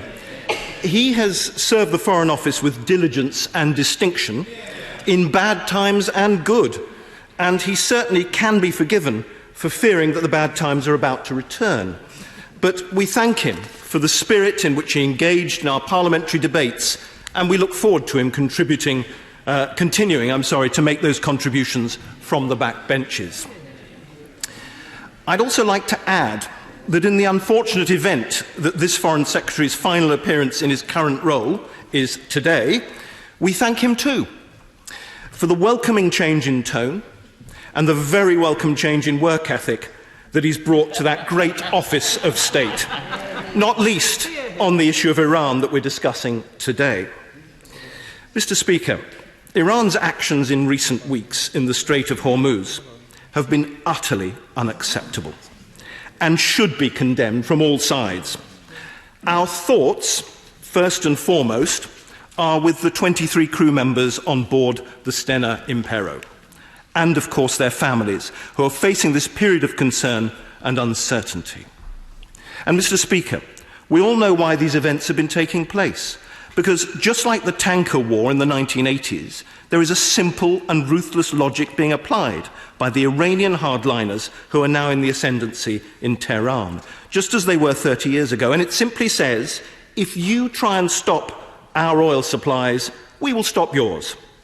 An escalation of tit-for-tat rhetoric and action that has been sadly so predictable and to some extent inevitable since the United States walked away from the Iran nuclear deal and reimposed sanctions not limited to the US, but in theory to any company or country that continues to deal with Iran.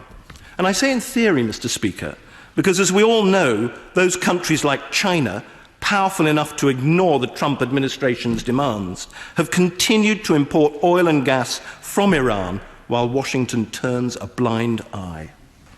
But that brings us to the specific issue of the seizure of the Grace 1 oil tanker and the unacceptable retaliatory action that Iran has taken against Stena Impero. We know from the Spanish newspaper El País that the US told the Madrid government 48 hours in advance that Grace 1 was headed for the Iberian Peninsula, which could also explain why, 36 hours in advance, the Gibraltar government introduced new legislation to shore up the legal basis for the seizure taking place in its waters. So may I ask the Foreign Secretary to confirm whether the US was also the source of our information regarding the tanker's course, whether it is correct that they asked us to seize it, and whether their primary basis for that request was the tanker's destination to Syria, or that its origin was Iran. And if it's correct, Mr. Speaker, that we knew full 2 days in advance that this action was going to be taken, why on earth, a full 17 days later, was a British-flagged tanker left so hopelessly unprotected in the Strait of Hormuz, when anyone with any understanding of this issue could see that this was exactly how the Iranians would respond to the seizure of their own? And when the measures the Foreign Secretary's announced today, which are very welcome, could have been put in place a full 20 days before now, why was the government's eye so patently off the crystal ball? And while I'd like the Foreign Secretary to go into more practical detail about how the government plans to resolve the Grace 1 Stena Impero impasse, we must also address the wider question, which is how to de-escalate the tension with Iran. Stop this tit-for-tat cycle of actions.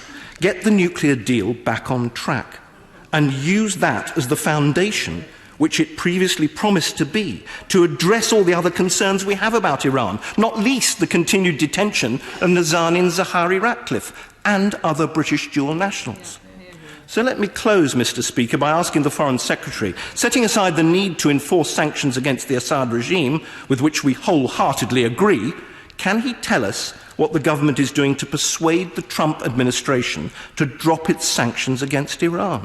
Sanctions which breach the international agreement which we, the US, and other countries worked so hard to achieve, and sanctions which have given the hardliners in Tehran the excuse they have always craved to return to the strategy of isolation and aggression, and themselves breach the terms of the nuclear agreement. An agreement which was one of the great diplomatic achievements of this current century, and an agreement, Mr. Speaker, which we must all strive to get back on track before this escalation of tension reaches the point of no return.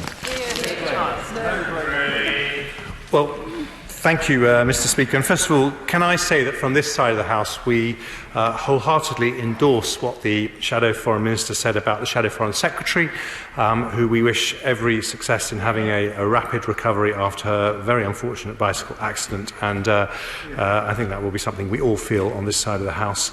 I also want to thank him for his generous comments to me about my time as Foreign Secretary, of course without any sting in the tail, but I particularly want to thank him when he was comparing me to my predecessor for making those comments carefully after 5 o'clock when the leadership contest for the Conservative Party closed, because it might not have helped me in that contest if people thought that he thought that I was a better Foreign Secretary.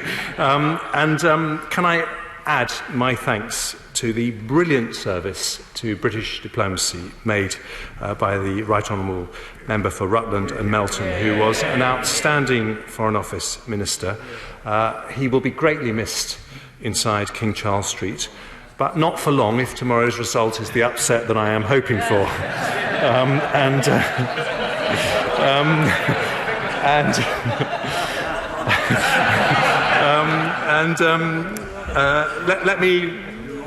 Let me return to the substance of what the Honourable Gentleman said. First of all, on the detention of Grace 1 by the Gibraltar authorities, I want to be absolutely clear that the United Kingdom did not endorse that detention by the Gibraltarian authorities because of a request by the US. We did it because it was transiting oil through the waters of a British overseas territory in contravention of EU sanctions against Syria.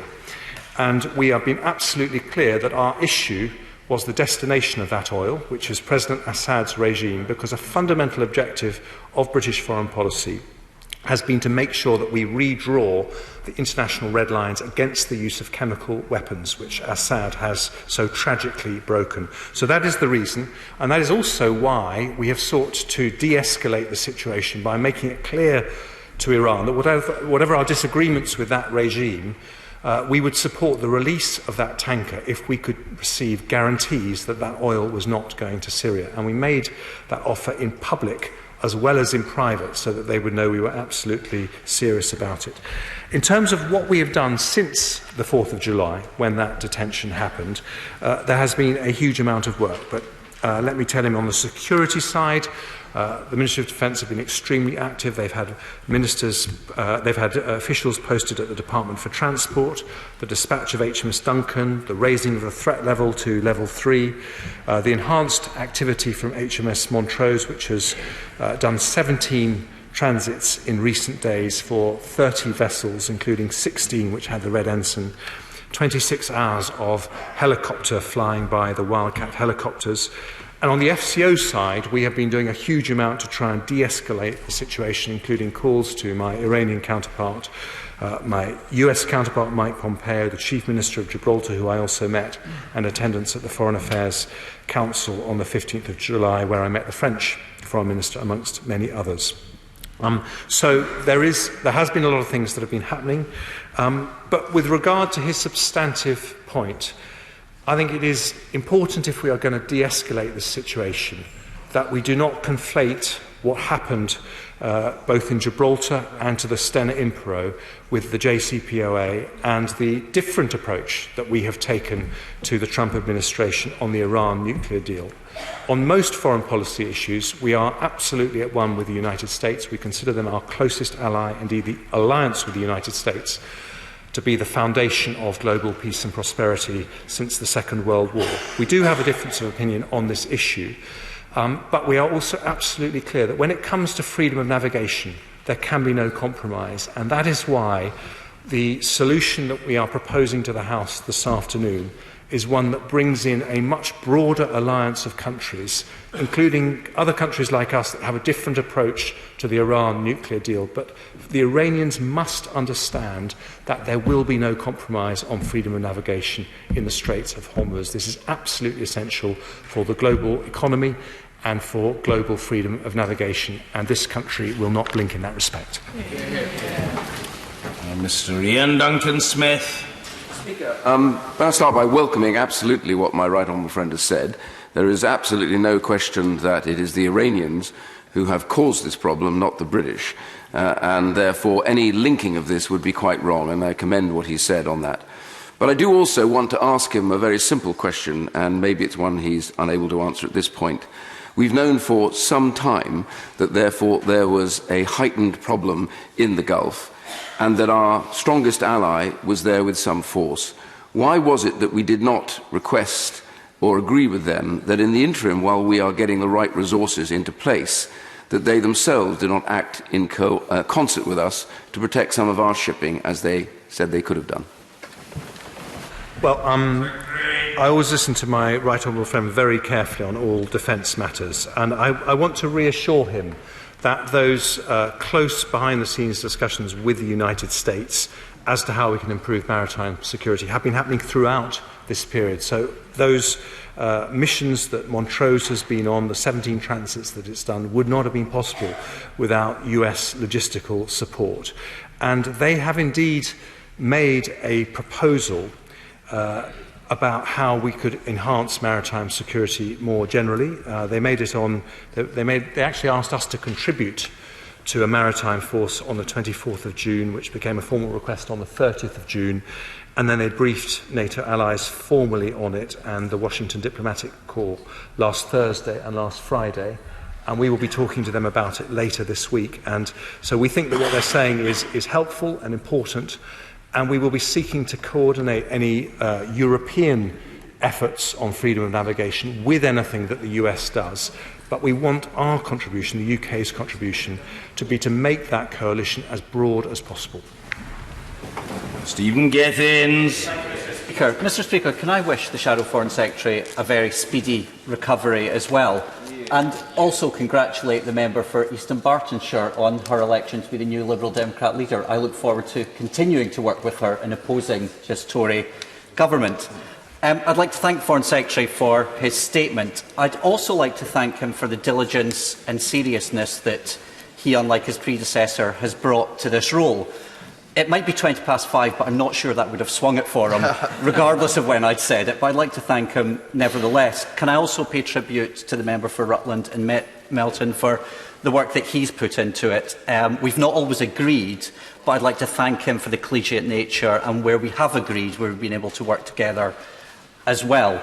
This isn't a great time for the Foreign and Commonwealth Office to be falling apart, but I can entirely sympathise with the reasons that he's set out today. Mr. Speaker, Iran's actions are completely unacceptable.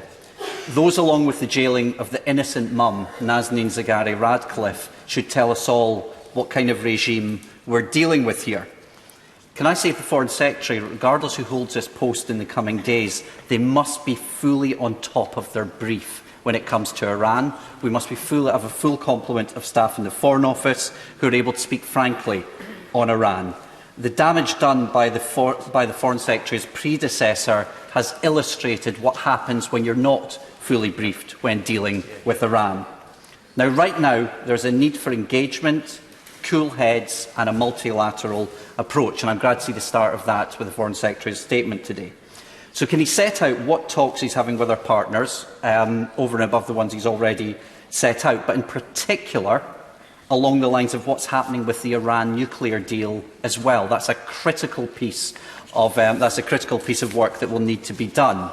Now, there are concerns that this administration has taken its eye off the ball, and certainly that the UK has been ill-prepared for this. Can he set out in a bit more detail why this wasn't foreseen, what actions he's taking to look at that again?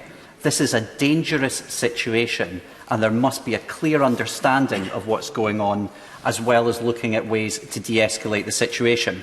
And finally, Mr. Speaker, Northern Marine is headquartered in Clydebank, in the constituency of my honourable friend, the member for Western Bartonshire. He's been working incredibly hard on this, and I hope this office will continue to cooperate with my honourable friend. Can I also say that we're thinking about the families of those affected at Northern Marine? And finally, can I thank the naval personnel for their service, and in particular those on HMS Montrose as well? Hear, hear. Well, I'd like to thank him for his comments, and actually gives me a chance to say that I lived for a couple of years as a member of a naval family in Rosyth, and so I too, and I know everyone on this side of the House, thanks the naval officers and their families for the great courage and service they're showing to our country at a very challenging and worrying time. He also mentioned Nazanin Zaghari-Ratcliffe, and we understand from Richard Ratcliffe, Nazanin's husband, that she has been moved back to Evin prison in Tehran, which we think is a positive sign. It sounds like the way that she was detained for a week without being able to have any access to her family was totally unacceptable, and I'm afraid all too predictable from the Iranian regime. He will understand that I am seeking not to make any linkage between these broader military and security issues and the situation Nazanin faces, because I don't think that would help get Nazanin home. But I know the whole House is absolutely clear that whatever disagreements we have with Iran, an innocent woman must not be the victim, and she must be allowed to come home. He asked about the Iran nuclear deal, and I think this is an area where the Trump administration has a genuine and honest difference of opinion with us, because it isn't a perfect deal. It was a deal that allowed sanctions relief for Iran, but did not prevent Iran supporting its proxies in Lebanon, Yemen, Syria and Iraq, and it allowed Iran to carry on destabilizing the region. And that was why the Trump administration took the course they did. We, however, feel that given that 4 years ago they were 18 months away from acquiring a nuclear weapon, it is a huge diplomatic achievement that Iran does not today have a nuclear weapon, and the Middle East would have been much more dangerous if they had. So that is why we are seeking to preserve it, and we are being clear to them that this recent breach of the uranium enrichment levels is not acceptable, but we are giving them the space to bring themselves back into compliance with the JCPOA before we formally pull the plug on it, and that is what we hope happens. Sir Michael Fallon. My right honourable friend confirmed that both the supply of oil to Syria and the capture of a British flag tanker are both criminal acts for which Iran cannot be excused and do require the more robust response that he has now announced to the House, including the policing of an international waterway by a multinational task force. In view of what he's just said, would he agree with me that whatever view one takes of the American administration's course of action over the joint agreement, it wouldn't make sense to exclude the American Navy from participation in that multinational task force? They're the only one who's got any answer. Well, my right honourable friend speaks with enormous experience on these matters because of his own background as Defence Secretary, and I can assure him that we would not exclude or seek to exclude the American Navy because they have a vital role, for example, in the refuelling of our own ships, the communication system, the command and control system, and indeed the intelligence support. So we would always operate in partnership with our American allies in these situations, whatever difference of opinion we might have on the Iran nuclear deal. Hilary Benn. Thank you very much indeed, Mr. Speaker. Back in June, the government's view was that naval escorts for ships passing through the Straits of Hormuz would not be appropriate because they would be seen as provocative and escalatory, and therefore I very much welcome the announcement the Foreign Secretary has made today in response to Iran's seizure of the Stena Impero and his announcement of a proposal for a European-led force, a reminder to the whole House of the benefits of European cooperation, and we have a very good example in another anti-piracy operation, in Operation Atalanta, which has been very successful off the east coast of Africa. Could he tell the House how quickly he expects this mission to be established, and will it have sufficient resources to protect all of the ships, which we now know are vulnerable as they pass through the Straits of Hormuz? Secretary. I can tell him a little bit of the answer to that, which is that it's not going to be a sudden switching on and off. There's going to be a gradual build-up of presence because it takes time for ships to get to this region from all over the world. But HMS Duncan will arrive on the 29th of July, or possibly even before that, as the first step in this process. But we are having substantive discussions later this week with allies from across the world in which things like the timescales will become a lot clearer, and I'd be happy to write to him after that. Sir Nicholas Soames. Mr. Speaker, may I say that I entirely support what the Foreign Secretary has said and the actions he intends to take, but may I ask him three very particular points? The Straits of Hormuz must be the most overflown and monitored sea area in the entire world, and I would be grateful, therefore, for these answers. Firstly, when did the Stena Impero leave Fujairah? Secondly, what time was HMS Montrose first alerted to her passage? And finally, what advice did the Stena ship seek before she sailed of the British government? Thank you. The first question I will write him on, because I don't have it to hand, the exact time and date that it left Fujairah. The warning that HMS Montrose had was 60 minutes, which was not long enough, and we ask all ship owners to give us at least 24 hours notice. We didn't get it in this case, but that doesn't excuse a criminal act of piracy, and that's the point I would say. But we do hope now that all ship owners will cooperate fully in giving us the notice we need to give them the protection we're able. Tulip Siddiq. Thank you, Mr. Speaker. I hear what the Foreign Secretary has said about not linking the situation in Hormuz with that of my constituent Nazanin Zaghari-Ratcliffe. But with the best will in the world, the Foreign Secretary must be aware that the Iranians have previously used my constituent as a bargaining chip, and the Foreign Secretary must be aware that only last week the Supreme Leader promised retribution for the dispute over Grace 1. As the Foreign Secretary said, Nazanin has been transferred to prison after a week in the mental health hospital, where she was handcuffed to her bed, guarded by someone who was armed. Her ward was sealed off, she was not allowed any contact with her family, and then transferred back to prison. Will the Foreign Secretary reassure me that he's taking proper steps to ensure that this situation does not mean that my constituent's chances of freedom are further ended, and that she will be returning back to West Hampstead with her family? Well, can I take this opportunity to thank the Honourable Lady for her campaigning, her very, very diligent campaigning for the release of Nazanin Zaghari-Ratcliffe. And I was trying to be very careful with my words just now to say that I always try to avoid linkage between the two cases, because inevitably with a country like Iran, our relations go up and down, and I would never want an innocent woman to suffer as a result of the ebb and flow of those relations. But of course I can't guarantee that Iran doesn't seek to make that linkage itself, and I think it would be completely wrong of it to do so. I'm afraid the stories that she told me about the conditions under which Nazanin were detained are stories I've heard, and I think they're totally shocking. And we hoped, and I think she probably hoped, that it might be good news that she was being transferred to a hospital for help with certain of her medical conditions.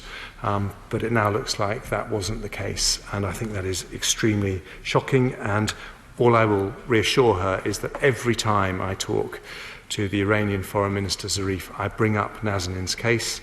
I talk about it in as much detail as I am able, because I want him to know that we will never ever forget the fate of even one British national being treated the way that Nazanin is. Alistair Burt. Thank you, Mr. Speaker. Can I thank my right honourable friend for his statement, and also thank my right honourable friend, the member for Rutland, for his extraordinary work and his companionship in the Foreign and Commonwealth Office over so many years. Mr. Speaker, whilst it's absolutely correct to concentrate on recent events, and it must be right to ensure safe passage of ships through the Gulf, and that Iran must face up to its responsibilities, does he not agree with me that there's no doubt that this is just the latest symptom of the long-running issue between Iran and its neighbours, and that arguably the situation surrounding the discussions over the nuclear deal were even more serious than those today, because the pressure was on to seek a nuclear weapon, and somehow the negotiations found a way to establish a relationship that de-escalated that.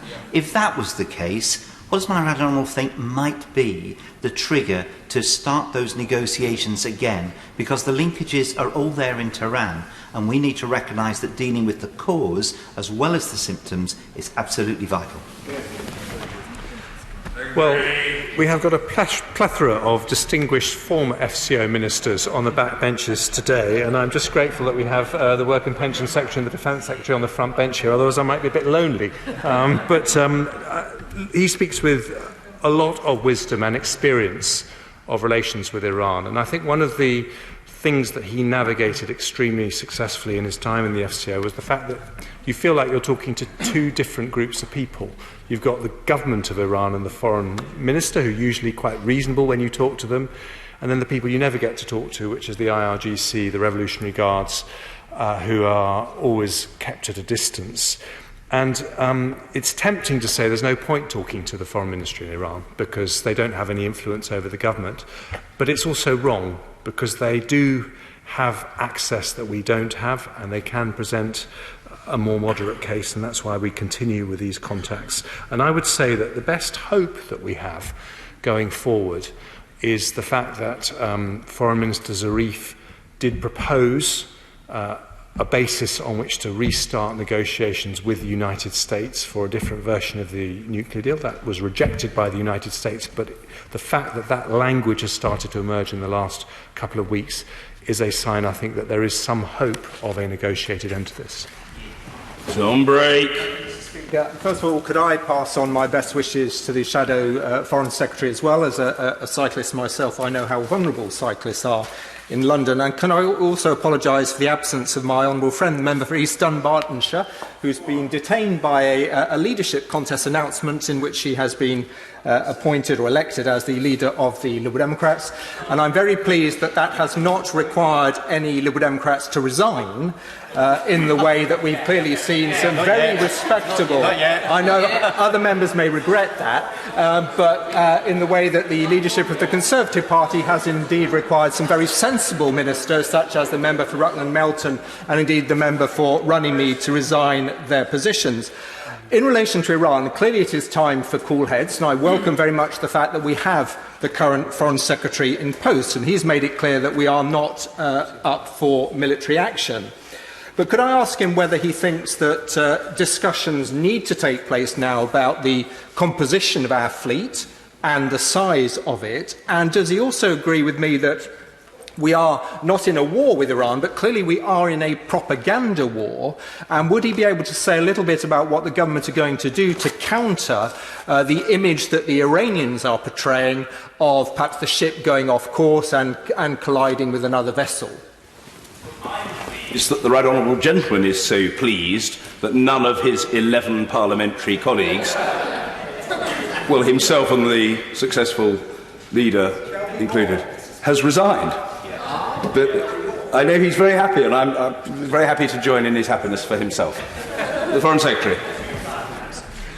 Well, let me take this opportunity to congratulate the Honourable Lady for East Dunbartonshire on her election as Liberal Democrat leader, and I look forward to having cordial relations with her as a fellow party leader if I am successful tomorrow in the election. And with respect to his point about the war of words on news, this was actually one of the times when the Iranians didn't really bother to pretend that they were peddling a myth about the cause of the seizure of Stena Impero, because they changed their story 3 times in the space of about 24 hours, and they are now not making any pretense at all that this is, in their view, a tit-for-tat seizure.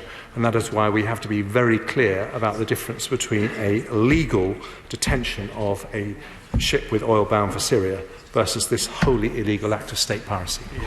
Right, and typically gracious of the Foreign Secretary that he congratulated the honourable member for East Dunbartonshire upon her election, and I myself do so. I wish her every possible success in the important work that she now has to undertake.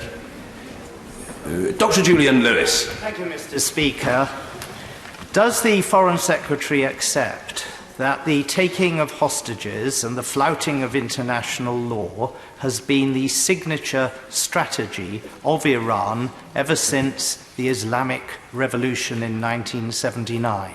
If he does accept that, Was it not entirely predictable and indeed predicted that by impounding this Iranian ship, however legally justified that was, the consequence would be an attempt to retaliate by grabbing a British vessel? What consideration was given before the original decision was taken to the adequacy of the number of ships in the Gulf, either ours or our allies, and what attempts were made to persuade vessels that had to navigate the straits that they should do so in small convoys, which would at least enable 2 or at most 3 frigates to protect a larger number of ships, whereas sailing independently and separately meant 1 or more was bound to be seized? Well, I think he is right. And we did foresee that this could be one of the reactions from the Iranian government, and that's why we took a number of steps after the detention in Gibraltar on the 4th of July, including the dispatch of HMS Duncan, a lot of extra activity from HMS Montrose, escorting 30 vessels over the last few days, a number of which were British flagged. So there has been a lot of additional activity, but we wanted to do it in a way that was not red rag-able, and we wanted to do it in a way that didn't end up with even bigger consequences than the ones we've faced, and to give diplomatic channels a chance to work. I think it was the right thing to start that way, but regrettably Iran has not chosen to follow the path that we hoped, and so that is why we're taking much more robust action today. Thank you, Mr. Speaker. Mr. Speaker, I share the Foreign Secretary's concerns about the possibility that tensions will escalate and that the region may descend into conflict.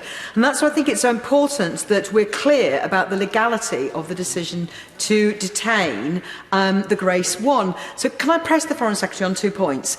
Can he tell us a little bit more about the legal basis, as Carl Bildt, who is the co-chair of the, as he will know, European Council on Foreign Relations, has described it as intriguing? And I would like to know a bit more about that. But also, is he confident that we are, as a country, and the European Union as a union, consistently applying those European Union sanctions against Syria, as we should? I agree with them. But are we consistently applying them? So there's no room for Foreign Secretary Zarif to call into question our motives. Well, intelligent questions, and I'll try to do justice to them in my answer. As I understand it, it is a requirement of EU law that if a load destined for somewhere that it should not be receiving cargo in breach of sanctions goes through an EU port or EU waters, then we have an obligation to seize that cargo, just as a matter of international law, and that is what has happened. Now, what Foreign Minister Zarif tries to argue is that, unlike the United States, we do not support extraterritoriality in terms of the application of sanctions. But that was not the case, because this ship sailed into Gibraltarian waters. So you could argue that it would not have been consistent for us had the ship been seized outside Gibraltarian waters. But in this case, it was inside. Sir Desmond Swain. Iran is going unpunished, isn't it? Isn't it? Isn't it? Commendably brief, Mr. Speaker. And I think the answer to that question is no, because I don't think that Iran can possibly want an increased Western naval presence in the Strait of Hormuz, which is right in its backyard. And that is the consequence of what they have decided to do with the Stena Impero. Mr. Nigel Dodds. And can I thank the Foreign Secretary for his statement, and also thank him for his service in his current role, and for the way that he has carried out those duties, not just on the big international set-piece occasions and so on, but I know of his own deeply personal and intense commitment to the welfare of UK citizens across the world, and particularly those who have been detained, not just the high-profile cases either, so I thank him for that. And on this latest incident by Iran, it comes, as he mentioned, the destabilising influence of Iran in the Middle East and elsewhere, and the support for terrorist proxies. what is the UK government doing, along with allies, to get to grips with Iran and its approach to the rule of international law and everything else that it's doing?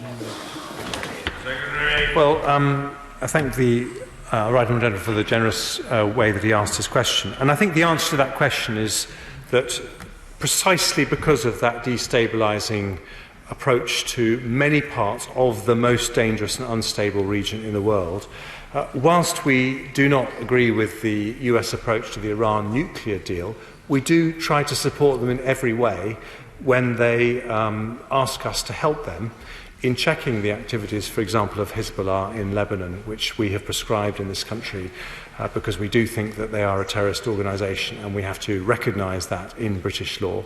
But likewise with the work that we do with the American military in Syria and in Iraq and in Yemen. Our approach to Yemen as well has been to try and separate the Houthis from their Iranian paymasters. So that's why I think it's important that we recognise that whilst we might not agree with the tactics, the strategic approach that the United States is taking as to the long-term solution in this region is for Iran to cease that destabilising activity. Mr. David Jones. Thank you, Mr. Speaker. The Kingdom of Bahrain hosts, but generously hosts, HMS Jufair, the base from which Montrose and other Royal Naval vessels operate. Its role in the Gulf is crucial, and in recent years, Bahrain itself has been subject to destabilisation by the Iranian regime. Will my right honourable friend take the opportunity today to acknowledge the value that this country places upon the support it receives from Bahrain and the obligations it owes to that country? I'm very happy to do that. We have a memorandum of understanding with the Kingdom of Bahrain. We are incredibly grateful for the support they give us in allowing us to host HMS Jufair, and in fact that is the first permanent naval presence that we've had in the Middle East since 1935. So it's a very big step that we opened it last year.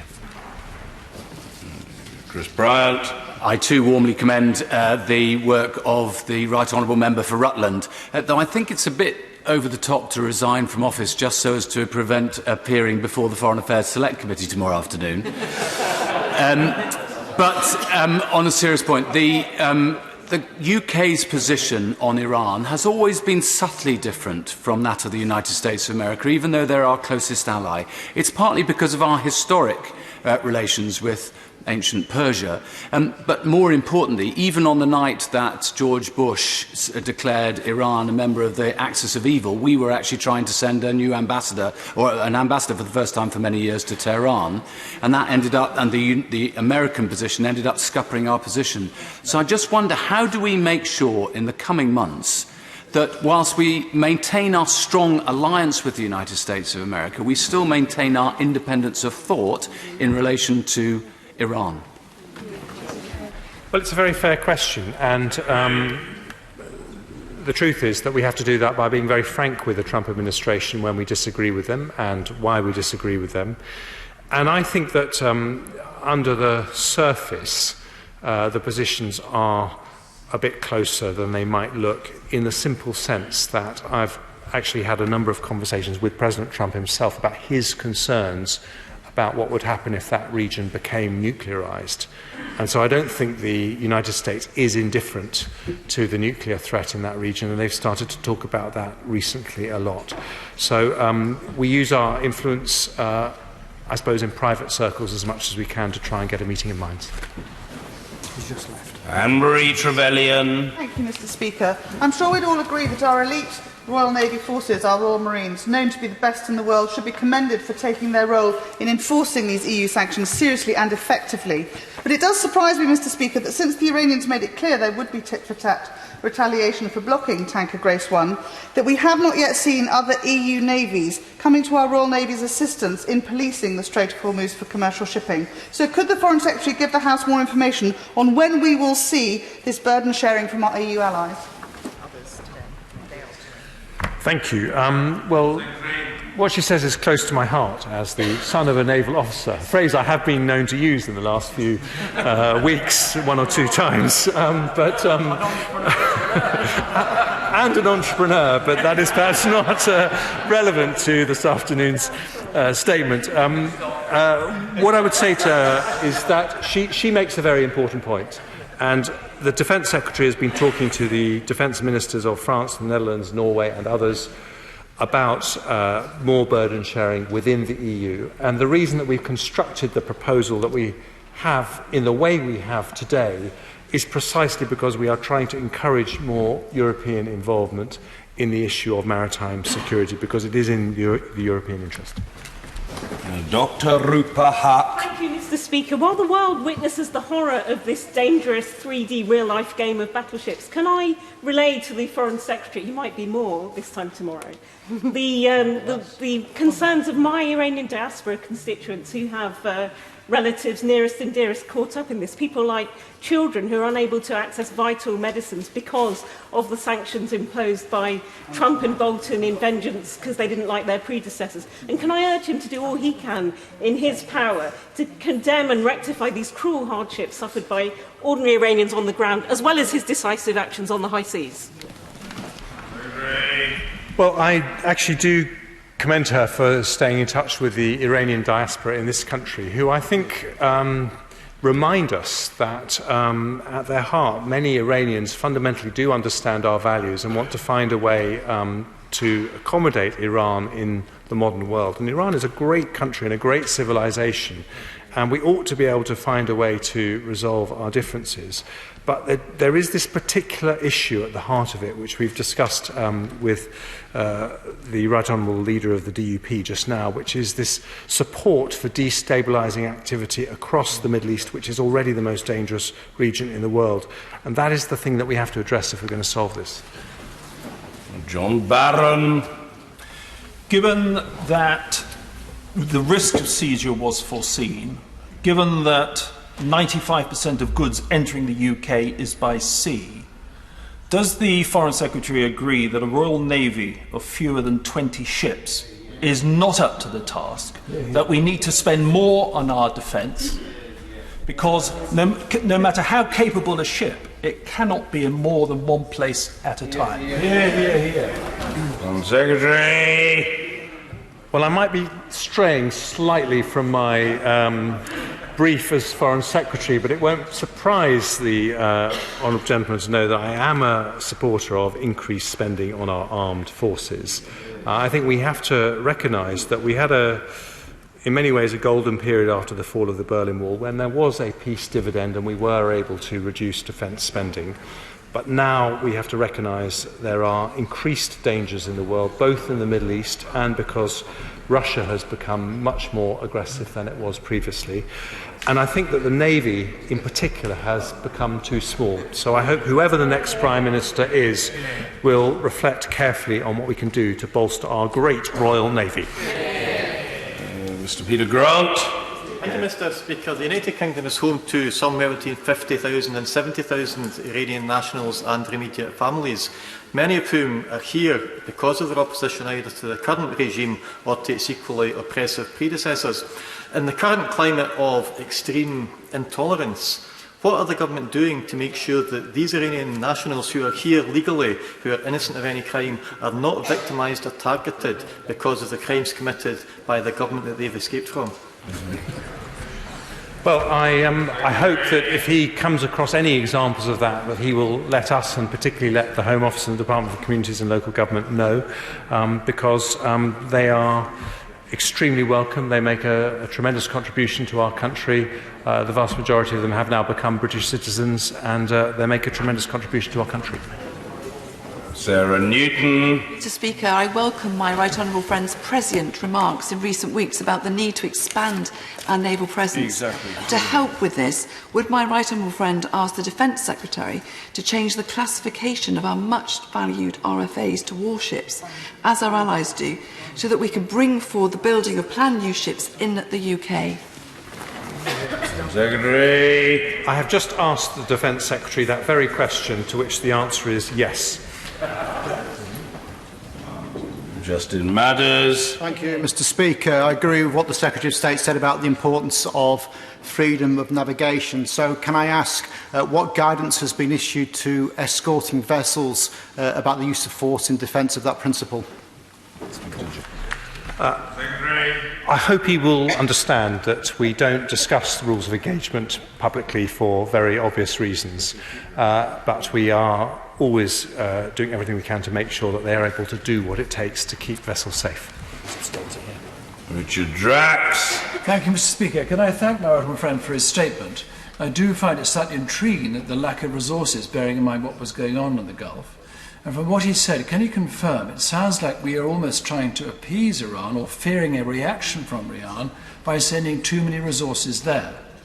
If that is the case, perhaps another deterrent would be to put troops on these ships. I don't know where we are with that, and perhaps he could inform the House about that move as well. Secretary.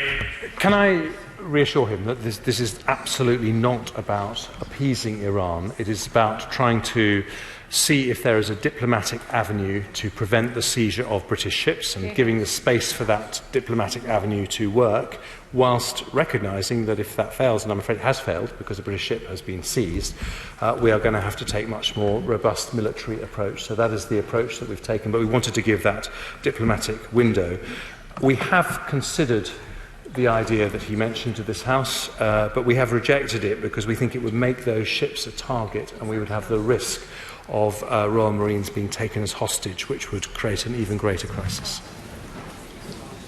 Jim Shannon. Thank you, Mr. Speaker, and thank the Secretary of State for his statement today and for all the hard work that he's done and hopefully will continue to do as well.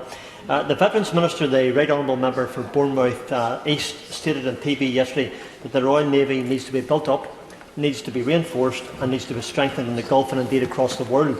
Until such times as that happens, will the Secretary of State work alongside other countries in the Gulf, for example Saudi Arabia and perhaps the United Arab Emirates and others, to provide the policing and the protection of all ships in the Straits of Hormuz?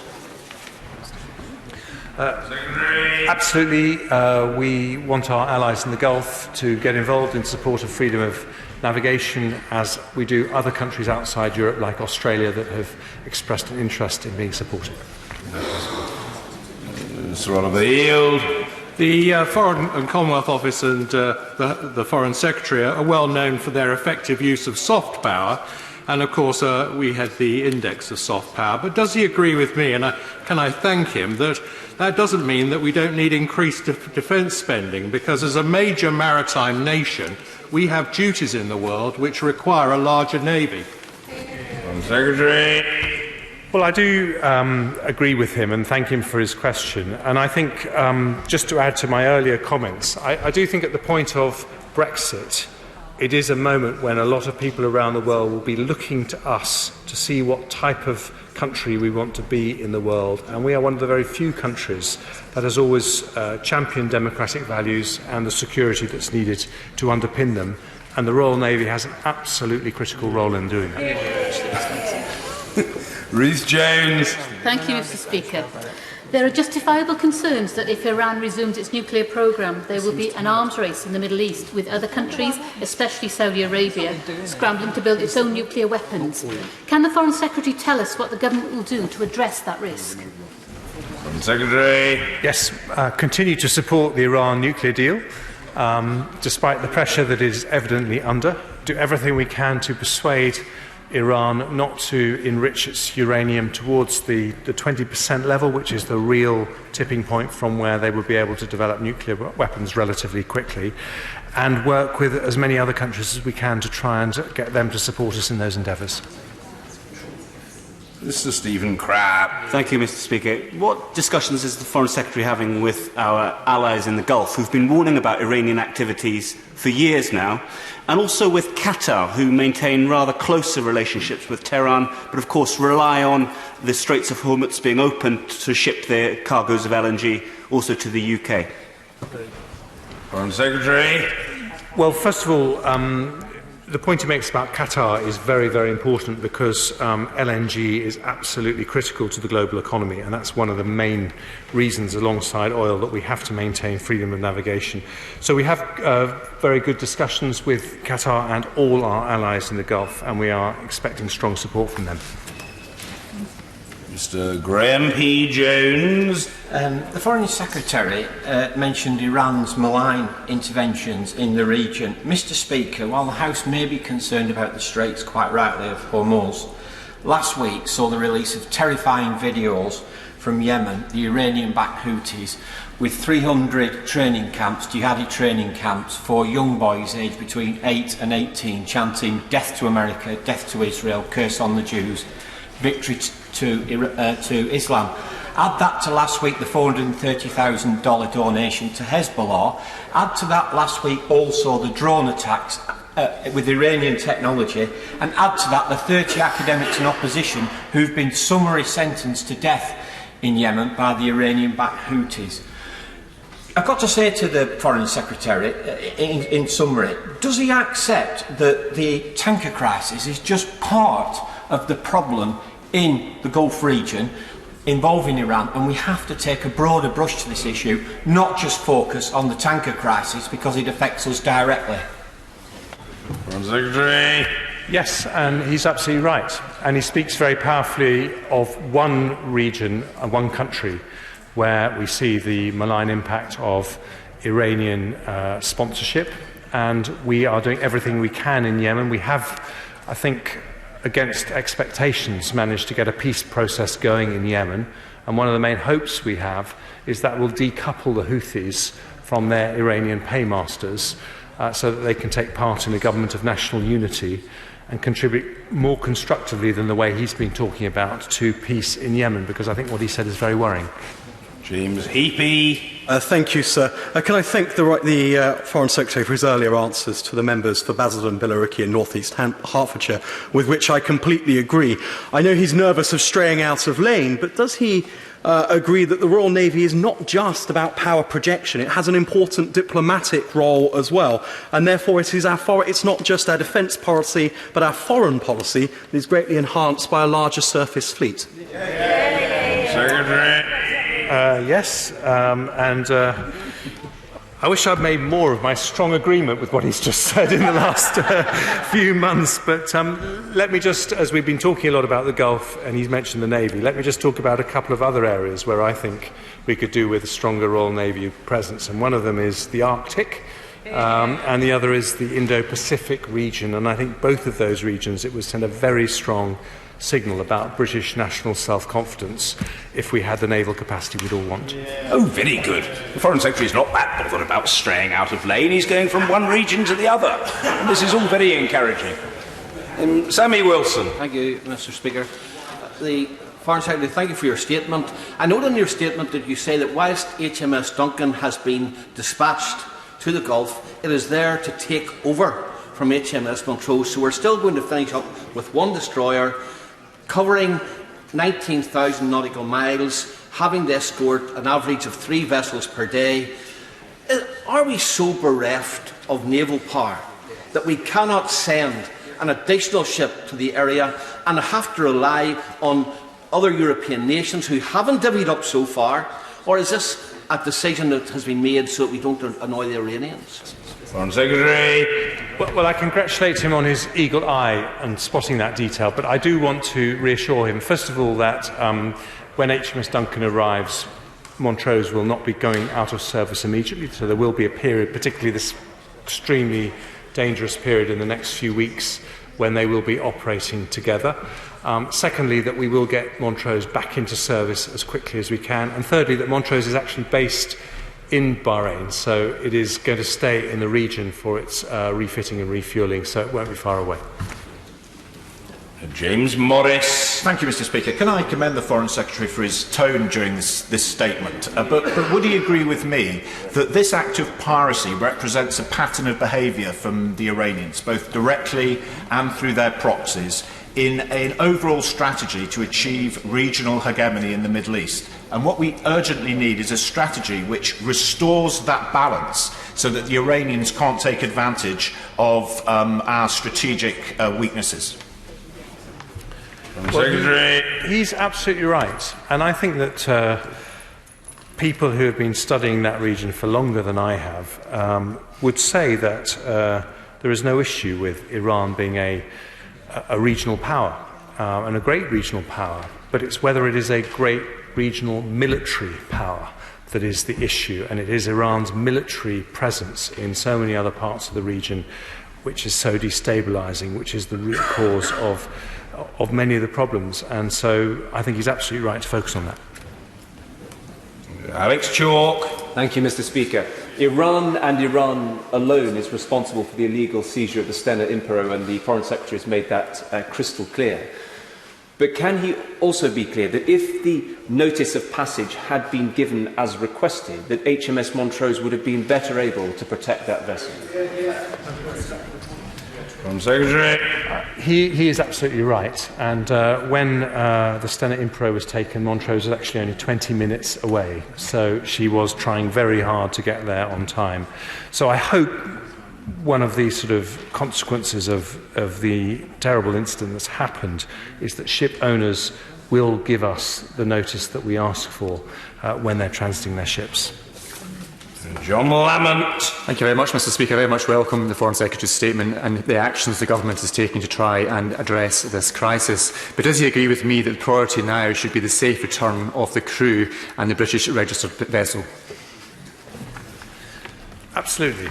And, what we want is secure freedom of navigation for the thousands of ships that are passing through the region every year.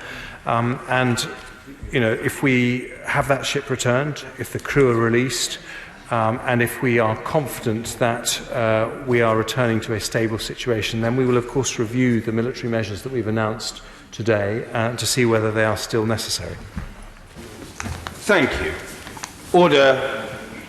Statement. The Secretary of State for Digital, Culture, Media and Sport. Secretary Jeremy Wright. Thank you very much, Mr. Speaker, and with your permission I would like to make a statement.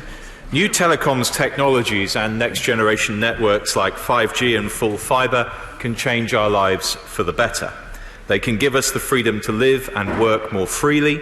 They can help rural communities to develop thriving digital economies and help the socially isolated maintain relationships. They can transform manufacturing and make possible connected and autonomous vehicles, smart cities and agriculture.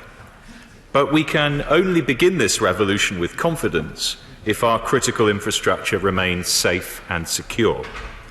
We know that there are those who have the intention and the capability to carry out espionage, sabotage and destructive cyber attacks against our communications sector. And the move to 5G brings a new dimension to these risks, given the increased dependence that our national infrastructure is likely to have on those networks over time.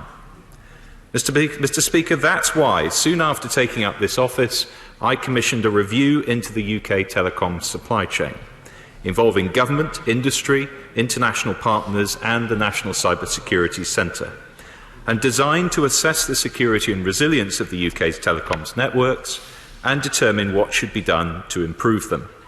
And today I have published its conclusions. The review identified 3 key areas of concern. First, that existing arrangements may have achieved good commercial outcomes, but have not incentivised cybersecurity risk management. Second, that policy and regulation in enforcing telecom cybersecurity needs to be significantly strengthened to address these concerns.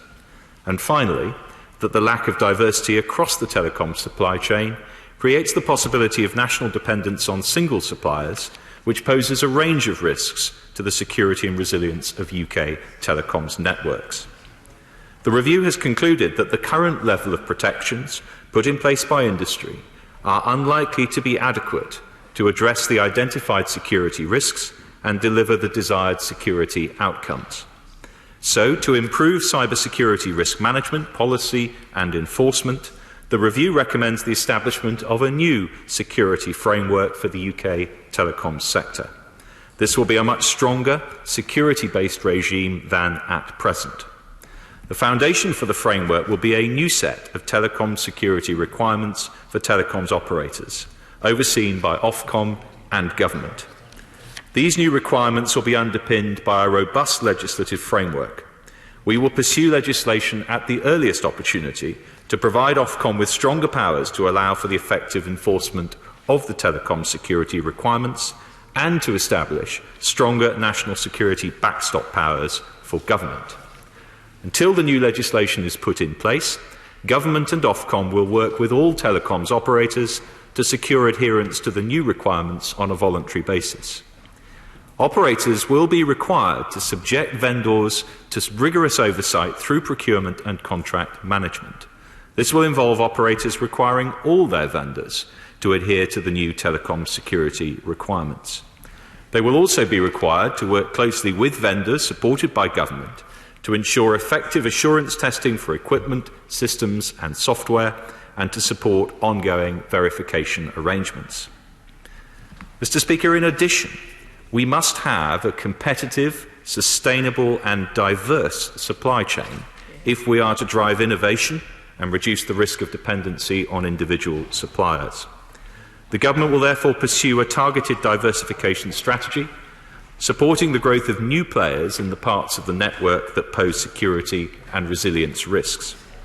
We will promote policies that support new entrants and the growth of smaller firms. This includes research and development support, promoting interoperability and demand stimulation, for example, through the Government's 5G trials and testbeds programme. And we will also seek to attract trusted and established firms to the UK market. Because a vibrant and diverse telecoms market is not just good news for our consumers, but it's good news for our national security too.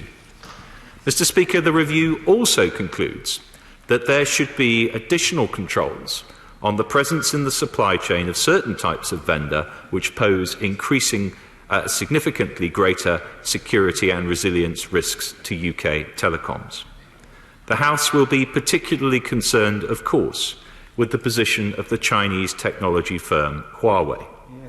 The Government is not yet in a position to decide what involvement Huawei should have in the provision of the UK's 5G network, and I want to explain why that is. On the 16th of May, the US government added Huawei Technologies Limited and 68 affiliates to its entity list on national security grounds. US companies now have to apply for a license to export, re-export or transfer a specified range of goods, software and technology to Huawei and named affiliates, with a presumption of denial.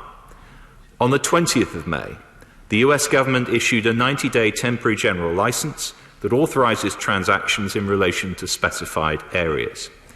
These measures could have a potential impact on the future availability and reliability of Huawei's products, together with other market impacts, and so are relevant considerations in determining Huawei's involvement in the network. Since the US government's announcement, we have sought clarity on its extent and implications, but the position is not yet entirely clear. Until it is, we have concluded it would be wrong to make specific decisions in relation to Huawei, but we will do so as soon as possible. But I also believe, Mr. Speaker, that it would be unnecessary and unwise to delay the introduction of the remainder of the telecom supply chain review's conclusions. The telecom security requirements the review proposes must apply to all companies that want to supply equipment and services in our telecom supply chain, wherever they come from. The review I commissioned was not designed to deal only with one specific company, and its conclusions have much wider application. And the need for them is urgent. The first 5G consumer services are launching this year, and the equally vital diversification of the supply chain will take time. We should get on with it. Mr. Speaker, I recognise that colleagues may wish to pursue further the technical detail of the proposals the Telecom Supply Chain Review makes, not least with officials at the National Cyber Security Centre, who will be available to answer questions in room O at Portcullis House from 10 until 11 tomorrow morning. But I hope the whole House will agree that the future of our digital economy depends on trust in its safety and security, and that if we are to encourage the future scale-up of new technologies that will transform our lives for the better, then we need to have the right measures in place to make our telecom supply chain both safe and secure. That is what the approach proposed in this review will deliver, and I commend it and this statement to the House. Tom Watson. Good afternoon, Mr. Speaker, and I'm grateful to the Secretary of State for advance sight of his statement and notice of today's announcement. In January of this year, the Secretary of State said that the telecom supply chain review was not a Huawei-specific exercise. I'm afraid that the report published today may be stretching that phrase to its limits. The government's handling of the question of Huawei's involvement in the future of the UK's 5G network has been defined by one thing: confusion. Rather than this review being published as expected in March, including a decision on Huawei's role in our future telecoms networks, we've had a flurry of delays, leaks and rumours. Today's further delay on a decision on Huawei means that this confusion will continue, leaving the telecoms industry without the clarity and the public without the confidence they need. A ban on Huawei products could significantly delay the rollout of 5G technology that will underpin tomorrow's economy. And the innovative and green technologies that will form the basis of our future rely on the development and deployment of trusted 5G technology. Our digital infrastructure is already falling behind. The UK lags embarrassingly behind in international comparisons of full fibre rollout. We are second last in the list of OECD countries, with just 4% of the UK having access to full fibre networks. What Britain needs from this review was not muddle. We needed a new model for a genuinely world-class digital infrastructure, which we lack at the moment. So this decision must be taken as quickly and transparently as possible. Because whether the government needs to ban Huawei for security reasons or not, the government has a rollout target to meet: 5G for the majority of the country by 2027. So we need clarity one way or another, and government should have a plan B for meeting this target if necessary. The review has done neither. And this goes directly against the advice of the Intelligence and Security Committee that said last week, and I quote, "The extent of the delay is now causing serious damage to our international relationships. A decision must be made as a matter of urgency." Does the Secretary of State agree? There are some measures in the review on diversifying the market that are welcome, but this isn't an overnight solution. And surely these objectives are best achieved through working with our European partners. Hitherto, the Secretary of State has sought to keep our digital regulation regime in lockstep with Europe. So can he tell us whether the EU is following suit now that the Americans have taken action? And if they haven't, is he not now concerned that the UK digital policy is significantly diverging from our closest trading partners? The situation is, as he says, indeed complex. The US's recent blacklisting of Huawei has added long-term viability concerns to the existing security considerations. But I am concerned that the future of the UK's digital infrastructure is being held hostage by transatlantic geopolitics. The question here should not be what's in the UK's. The question here should be what is in the UK's public interest, not where does this fit into US foreign policy. The British public deserves a trustworthy and modern 5G network that is fit for the future. I fear that under the new Prime Minister and his administration, they will get neither. And if I could end on this one point, Mr. Speaker, to indulge, this could be the last statement the Secretary of State makes in his current role. And I would like to put on record how much my team have enjoyed working with his team, if it is. And I have one phrase for him from a very great man who once sang these words: "For what is a man? What has he got? If not himself, then he has naught. To say the things he truly feels and not the words of one who kneels. The record shows he took the blows and did it Huawei." The Secretary of State. Oh, Mr. Speaker, he was doing so well until the end. I suppose I should be grateful he didn't, quote, "start spreading the news I'm leaving today." But can I say to him, first of all, in relation to his last remarks, that the feeling is entirely mutual, and I've enjoyed also working with him and with his colleagues. I think our constituents expect not just the cut and thrust of debate across this dispatch box, which we've also enjoyed, but also that we work together where it's appropriate to do so. And I'm grateful to him and his colleagues for the spirit in which they've done exactly that. Can I say in relation, though, to his comments on the statement a number of things. First of all, he is right that this announcement is about further delay in relation to decisions on Huawei, and I've explained why that delay is necessary. He's entirely right to say that what the industry requires is clarity, and what we should seek to give them is clarity. At the moment, we are not capable of offering that clarity, and any decision that we were to take now might end up being different in the future when that greater clarity arrives. And it isn't a failing of the UK government that is at work here. It's an attempt to understand the actions of the US administration and the implications of them. And he's concerned, he has said, that this should be a decision about the interests of the UK, not the priorities of the US administration. I understand that. I can give him that assurance. The decisions we take will be decisions in the best interests of the United Kingdom. But he knows that this is a hugely interconnected sector, and it simply isn't possible to make sensible judgments about telecommunications without recognising those interconnections. What the US administration does has significant impact on Huawei, and we have a situation in which Huawei equipment has American components and IP within it, and if that equipment is to find its way into the UK telecoms network, then of course the actions and decisions of the US administration are important, hence the necessary delay here. He's right, of course, also to say that this is important technology and it can have a huge impact on our economy, and he heard what I said about that a little earlier in the statement. He's wrong, in fact, that the fibre rollout has reached 4% of the country. It's in fact now at 8% of the country.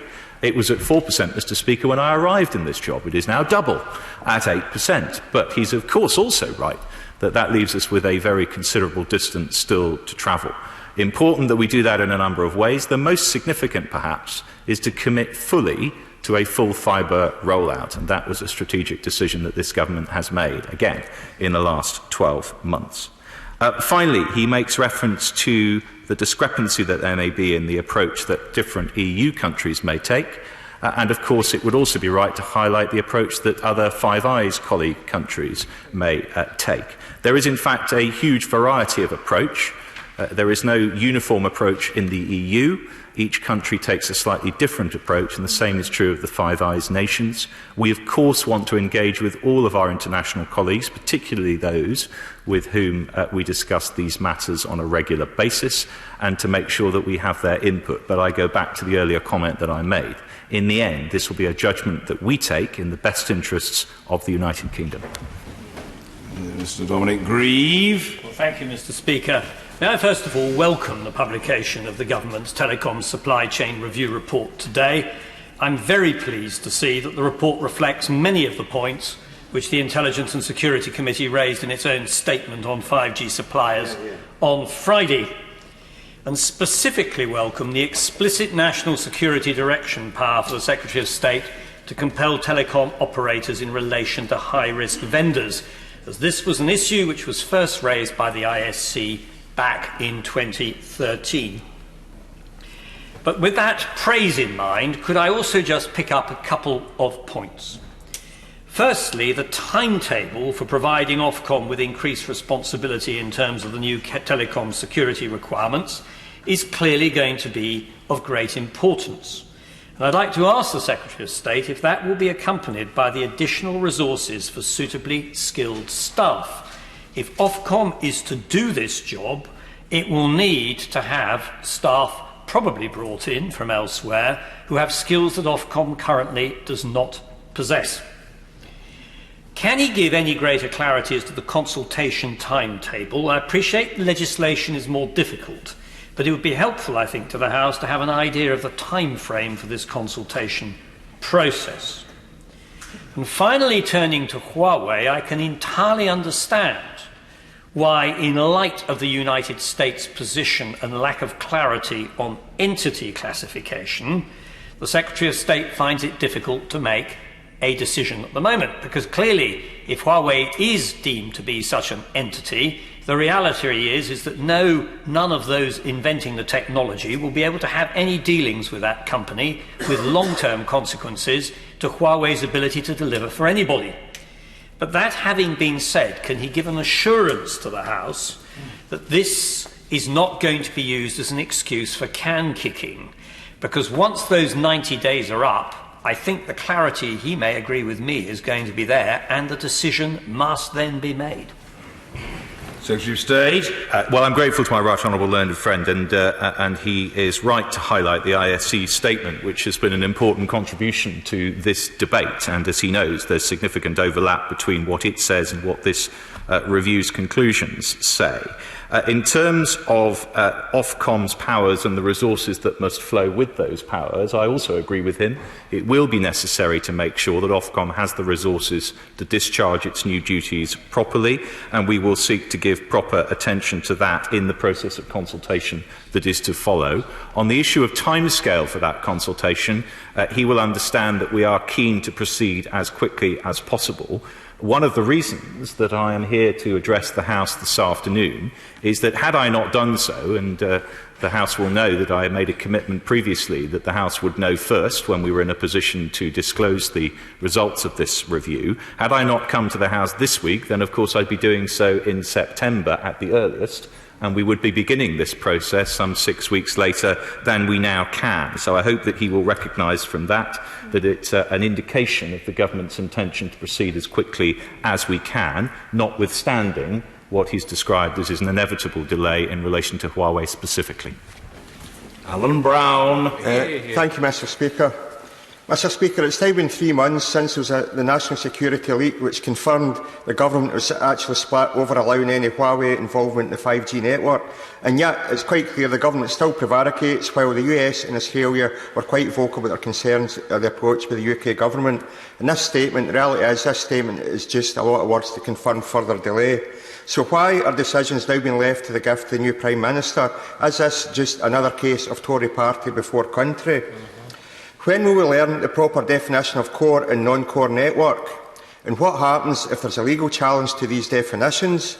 And wouldn't an outright ban just be simply more robust and effective? And further, if the government continues to progress down the route of identifying core and non-core network routes, what controls and oversights will be to ensure there is no technological solution that allows any data to be retrieved from the core network by Huawei if they are allowed to be involved in the future? What assessment has been made of the existing contracts Huawei have, including their involvement in EE's existing 5G rollout to 7 cities across the UK? And does it, in the existence of these contracts, show how far behind the curve the UK government is in taking action? It's a bit late to be talking about using the word urgency. How long is it going to be before the proposed telecom security requirements are actually in statute, given the failures that have been identified? And when will guidance be published for the voluntary code that the Secretary referred to? And what is the actual government going to do to create the desired diversification policy that was outlined in the statement? Mr. Speaker, another Chinese company with security risk is ZTE. Has the government made any risk assessments about the fact that ZTE has been picked to construct the 5G network in Jersey? What is the current status of ZTE's partnership with BT, and has this been reviewed? And has there been wider Cabinet discussions on the aspect of Chinese involvement at Hinkley Point C and the reliance of Chinese development to get this station operational? What security risk does this pose, and does this not show that the government needs a much bigger approach rather than this silo approach that's happening at present? Secretary of State.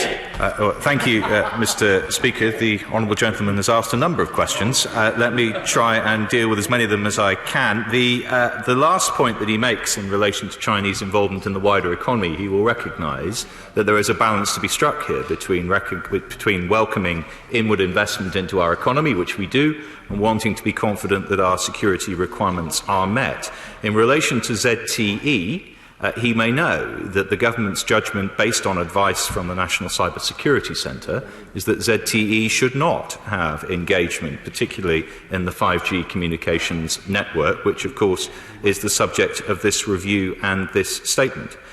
Going to his earlier points, he describes what I'm announcing as prevarication. I hope, Mr. Speaker, I've been straightforward in accepting that there is delay here, and I've explained the reasons for it in relation to Huawei. I do not believe it would be sensible, responsible or helpful to anyone, including the telecoms industry, were I to be giving a partial decision today when I'm not in a position to give a complete decision today. And it follows, of course, from that when the decision comes to be made, there will be a new Prime Minister in office. That is now a little less than 48 hours away. So it is inevitable, I think, that that will be the case. He mentioned legal challenge. Mr. Speaker, as you'd expect me to say from a former life, I'm always aware of the possibility of legal challenge. It's always, in my experience, a possibility, but the way that you can best insulate against it is to reach sensible decisions based on defensible criteria. And again, I think the best way to do that is to make sure you have all the information you need before you make a decision of this kind. That is precisely what the government proposes to do.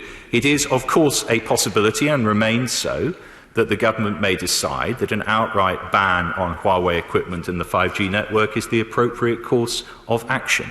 All that I say today is that we are not yet in a position to make a comprehensive decision about that, and as soon as we are, then we will. But he has my assurance, as I indicated to the honourable gentleman who speaks for the official opposition, that the decision we take will be first and foremost in the interests of the United Kingdom, and that security interests and our national security equities will be the most important consideration in that. He suggests that the actions we're taking are behind the curve internationally. That is not so. If we produce telecom security requirements in the way that we propose, these will be world-leading measures, and we should be proud of that, and we will legislate for them as soon as we are able to do so. In relation to diversification of the supply chain, he asked for some more detail as to what that might involve. Let me give him some possible examples. We are talking here about measures such as improved access to spectrum and the promotion of new infrastructure models. He'll be aware of the £200 million 5G testbeds and trials programme, which will support, we believe, new investment. And we can pursue and should pursue greater interoperability for equipment from different suppliers, including by requiring this in technical standards. And, of course, the government can use its own buying power to promote a diverse supplier base. We should do all of those things, Mr. Speaker, in addition to seeking to invite existing established suppliers to come into the UK market where they are not already present. Mr. John Redwood. Does this mean a delay in the rollout of 5G to my constituents in Wokingham and elsewhere? And if so, what sort of length of delay are we talking about?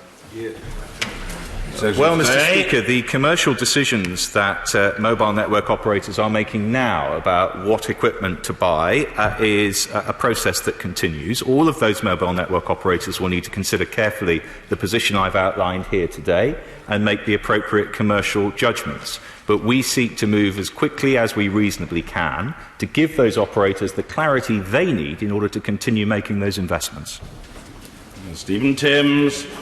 Will the Minister confirm that the assessment of the National Cyber Security Centre is that the risk posed by Huawei equipment to security in the 5G network is a manageable risk, and that that's based on long experience and a unique arrangement, I think, of working with Huawei over 10 years, looking very carefully at every Huawei product that comes onto the UK market?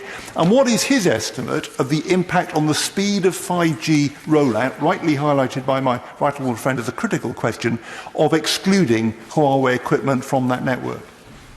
Secretary of State. Well, first of all, Mr. Speaker, the right honourable gentleman is right to talk about managed risk, and of course he will recognise that in relation to Huawei, we've been managing the risk presented by Huawei's specific circumstances within the 4G network for some considerable time. And of course he's right also that we have to consider potential delay to the rollout by any measures that we may decide are necessary. I repeat the point that the most important criterion here is that we act in our national security interest. If that causes delay, then it seems to me that may well be the appropriate course, but we will need to decide that when we're in possession of all of the facts. And he has my assurance that when we do that, we will make the most balanced judgment that we can. And of course, as I said to my right honourable friend a moment or so ago, all commercial operators will need to take account not just of what we have said today, but of what they already know about the position in the United States and elsewhere. Dr. Julian Lewis. Does he accept that the phrase manageable risk is almost a contradiction in terms? Because if it were fully manageable, it wouldn't be a risk. And isn't he absolutely right not to be taking a decision with such profound security implications for our future in the dying few hours of an outgoing prime ministerial administration?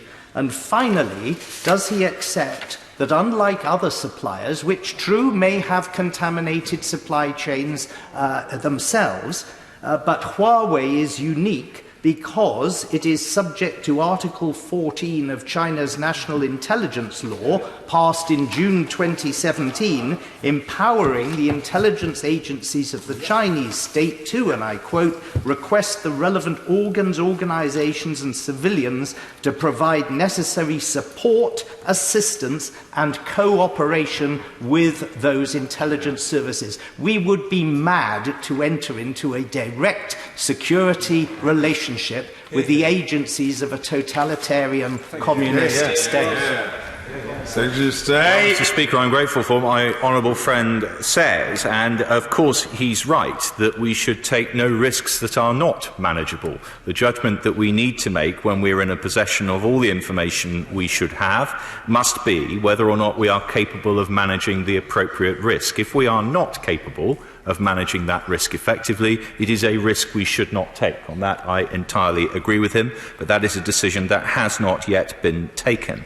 He's right to highlight the Chinese law. It's what makes Huawei a different concept to many other suppliers within the network. But I repeat the point I made a moment or so ago, and as he knows, there has been a process of managing that risk in place for some considerable time. So far as delay is concerned, I repeat, Mr. Speaker, that in my judgment the right way to proceed is to delay only until you are in possession of the necessary facts and information to allow you to make the right judgment, and that's the process we will undertake.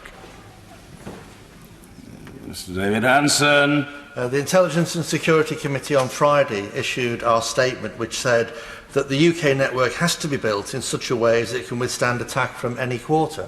And the Secretary of State will know that there is only Nokia, Ericsson and Huawei who can provide the 5G required for the United Kingdom's use. So my question to him is while his noble aspiration is to pursue targeted diversifications, is that realistic given the three potential suppliers that we have? And shouldn't we have a resilient service that covers any threats potentially from any supplier within those three rather than the aspiration of simple diversity? Secretary of State. The honourable gentleman is right, honourable gentleman is right, but of course they're not mutually exclusive. We can and should do both of those things. Diversification will not happen overnight, and that's one of the reasons I wanted to proceed as swiftly as possible with that track, because it will take time for us to develop diversification in the market, but we should nonetheless seek to do so in the longer term. In the shorter term, he's also right, and he will know from his ISC work, that part of the reason why you want within the system a larger number of suppliers rather than a smaller number is not simply because it's commercially and economically beneficial, but because there's a security benefit too. Having a number of different suppliers' equipment within the system helps to make sure that there is not over-dependence on any particular one supplier's equipment. That is a very obvious security imperative. So we should do that, and it's part, of course, of the calculation that we make about the security imperative in this decision. decision. Sir Nicholas Soames. Thank you, Mr. Speaker. Given the absolutely fundamental issue of security, which for many of us here must override all the other interests, I congratulate my right honourable friend on this statement on a new security framework, in particular since it will be a much stronger security-based regime than exists at present. Secretary of State. I'm very grateful for my right honourable friend's support, and as he knows, my clear intent in commissioning this review was to focus first and foremost on security.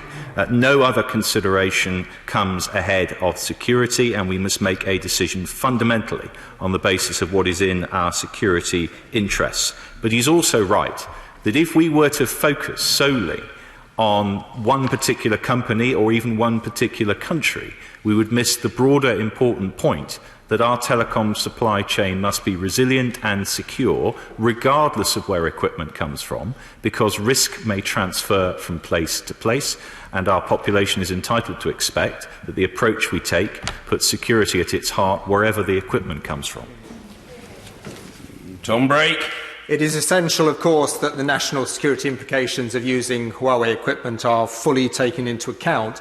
But could I ask the Secretary of State what consideration, if any, is given to the use of Huawei equipment, for instance, in the repression of Uyghurs? Is that something that the UK government takes into account? And indeed, perhaps the use of similar equipment by other manufacturers from China?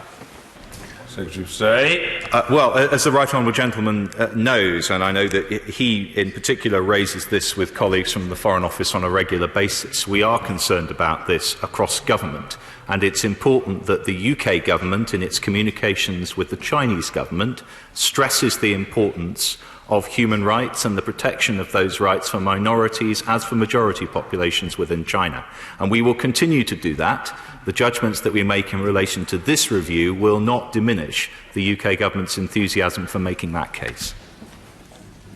Seeley. Thank you, Mr. Speaker. Given Huawei is to all intents part of the Chinese state, given that China has extensive history of intellectual property theft, data theft, cyber attacks and the development of a surveillance state in parts of its own country, given that China is building up a dominant position in advanced comms, which will put Nokia, Samsung and the other providers out of business eventually, given the increased warnings of the cell, and given our Five Eyes colleagues' positions, does he agree that all and any tech from one-party authoritarian states in our national critical infrastructure raises difficult and potentially insurmountable obstacles when it comes to protecting our human rights, the rule of law, data protection, our value system in the 21st century, and security?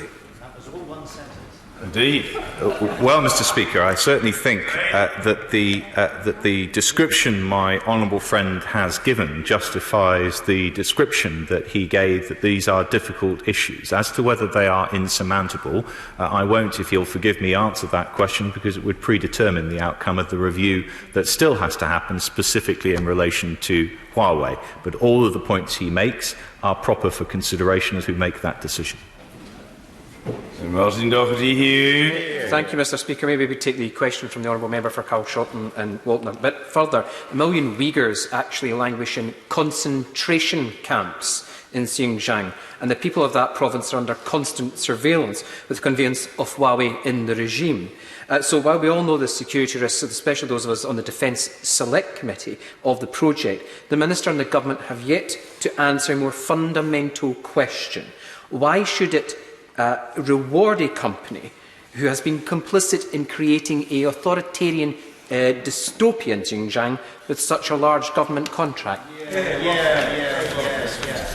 Well, Mr. Speaker, as I indicated to the right honourable gentleman for Carshalton and Wallington, it is not that the UK government is uninterested in this subject, far from it, but he will understand that the parameters of the review that we are undertaking here are about what measures it is sensible to take to protect our security interests within the UK telecoms network, but elsewhere in government, we continue to take a strong interest in the welfare of minorities in China and elsewhere, and to make strong representations thereon. James Morris. Thank you, Mr. Speaker. Can I welcome the statement from the Secretary of State, particularly on the new national security framework for telecoms? But would he agree with me that that framework does need to reflect the rapidly changing technology landscape in which we're operating, and it needs to be properly resourced in order for it to be effective and to serve its purpose? Yes, Mr. Speaker, I do agree with my honourable friend. I think both of those points are important, and it is necessary that we build this framework in a way that it can adapt as the technology develops. We will seek to do that. He will have heard me say that we intend to consult on the specifics of the telecom security requirements, and then, of course, the matter will come to this House, because we will need to legislate for the powers that both government and Ofcom will need to enforce them. Thank you. Order. Statement. The Secretary of State for Work and Pensions. Secretary Amber Rudd. Thank you, Mr. Speaker. At the core of this department is the desire to deliver a considered and considerate welfare system that incentivises work. Universal credit has been rolled out nationally and now has over 2 million claimants. We continue to listen to claimants, to stakeholders and members of this House to improve the system. In short, we examine what works and act accordingly, which is why one of my first acts as Secretary of State was to announce legislation for a small pilot to move existing welfare claimants onto universal credit. This managed migration involves moving claimants still on legacy benefits who have not had a change in circumstances across to UC. This pilot will give colleagues and claimants confidence in the Department's approach to this transition before we return to the House to report on progress and seek permission to extend managed migration. Today I am laying regulations to commence the pilot for no more than 10,000 claimants, which will start this month as promised. We will begin with one site, Harrogate, as previously announced, to ensure people's transition is carefully supported. We have the possibility to extend the pilot to further sites as it progresses, and this will allow us to learn from putting processes into practice and adapt our approach accordingly. The Department will continue to work closely with expert stakeholders to ensure the pilot supports the most vulnerable and hard-to-reach claimants. Claimants who are moved to UC will be eligible for transitional financial protection to safeguard their legacy entitlement. They will also have access to additional financial support before they receive their first UC payment, including the 2-week run-on housing benefit and the discretionary hardship payment, in addition to advances. And I want to reiterate that the Department does not intend to stop the benefits of anyone participating in this pilot. Instead, we will be testing how we can encourage and support those moving over to universal credit without halting their benefits. This listen and adapt evidence-based approach is the right way to deliver universal credit. We have also revised our approach to claimants who are entitled to the severe disability premium. The regulations I am laying today will enable us to begin to provide support for claimants who were entitled to the severe disability premium and have already moved to universal credit. From the 24th of July 2019, these claimants will be considered for backdated payments covering the time since they moved to universal credit. These claimants will also gain access to ongoing transitional payments that reflect the severe disability premium to which they were previously entitled. And, Mr. Speaker, we have reviewed the rates of these payments to enable the most vulnerable to receive increased support. Claimants will now receive payments of up to £405 per month alongside their universal credit award, increased from the previous proposed maximum of £360. We estimate that by 2024 to 25, approximately 45,000 of the most vulnerable claimants will benefit from this package of support, worth an estimated £600 million over the next 6 years. My department will begin this process from Wednesday, ensuring claimants are paid from the earliest opportunity. Following the High Court judgment on the severe disability premium, These regulations will also bring to an end in 2021 the barrier that currently prevents its recipients moving to universal credit through a change of circumstances. Until 2021, anyone currently receiving SDP whose circumstances change will continue to be held on legacy benefits as they are now. After 2021, the barrier will be removed. SDP claimants will move on to universal credit through natural migration, gaining access to the new payments available to those who have already moved over. The Department will continue to follow this approach in the weeks and months to come, identifying areas for improvement and seeking new ways to better support claimants. In the months ahead, we are completing an evaluation into the effectiveness of universal credit sanctions in supporting people into work in order to report back to the Select Committee in the autumn. We are evaluating the results of our pilots that explored offering claimants more frequent benefit payments on demand, launching a new service for private sector landlords to receive housing benefit rent payments directly from the Department, continuing a proof of concept in South London to test a written warning sanctions model where sanction is not applied upon first failure to attend an appointment. Because I am determined, and I know that the department that I lead is determined, to ensure that universal credit is always a force for good. Margaret Greenwood. Thank you, Mr. Speaker, and I thank the Secretary of State for advance sight of her statement.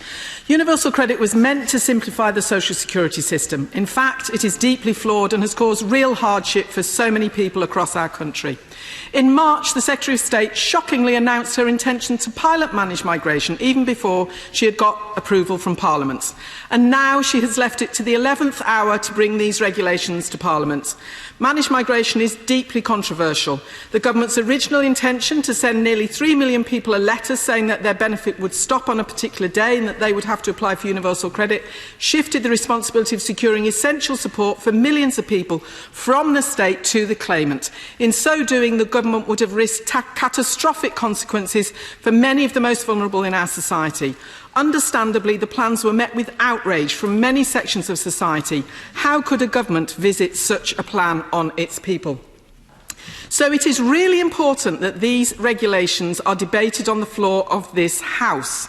The government committed to doing that on the 8th of January when the Minister said we'll ensure that the start date for the July 2019 test phase is voted on. So can the Secretary of State therefore give a guarantee today that the regulations that she lays today will be debated in full and voted on the floor of this House? To do any less would be an absolute disgrace. It is hardly surprising that universal credit is so controversial. It has brought so much misery. During the geographical rollout, we have seen a sharp increase in the number of people going to food banks where it was introduced. This is a source of shame for this government, and it cannot be right that in one of the richest countries in the world, children are going hungry and their parents are having to seek help from food charities. The Trussell Trust report, the next stage of universal credit, says benefit transitions, most likely due to people moving on to universal credit, are increasingly accounting for more referrals to food banks. In the Child Poverty Action Group report from last month, Universal Credit, What Needs to Change to Reduce Child Poverty and Make it Fit for Families, they point out, and I quote, the DWP states in response to the Social Security Advisory Committee report on managed migration that the government would explore options to remove the need for a new claim. So it's disappointing that the regulations put forward for the managed migration pilot do not allow for this by giving the department the power to create claims. So can the Secretary of State enlighten us on this? Do the regulations she lays today address this? Child Poverty Action Group go on to say, we understand that officials are reluctant to go down this route, but we believe that their concerns are surmountable and we do not justify the risks involved in the current proposed approach, that people will be given a deadline for claiming universal credit and will have their legacy benefits terminated if they do not manage to do so on time. The Secretary of State says in her statement that the government does not intend to stop the benefits of anyone participating in this pilot. Well, intentions are all very well, but the regulations that we have seen thus far show government giving themselves the power to do just that. So will she give a guarantee today that no one will have their benefits stopped? The Secretary of State says that the government has revised their approach to claimants who are entitled to severe disability premium, and she says that the regulations she's laying today will enable the government to begin to provide support for claimants who are entitled to severe disability premium and have already moved to universal credit. These are severely disabled people who've had vital financial support cut by this government. So why is it only now, after months on end, that the government is going to begin to provide support? And what thought has she given to the hardship her lack of action has caused? What assessment has the government made of the hardship that severely disabled people may have been suffering because of their loss of income? What assessment has the government made of the impact on the children of severely disabled who may be asked to take on additional care responsibilities because of their family's loss of income? And what would the Secretary of State say to the Disability Benefits Consortium, who wrote in July during this month, many disabled people have not yet felt the full extent of the cuts made to welfare benefits, as many have not yet moved on to universal credit. When that happens, there will be dramatic increases in the levels of poverty among people who are already at crisis point. It is a disaster waiting to happen. The role of any pilot is to justify the whole, yet we know the flaws in universal credit are causing real hardship.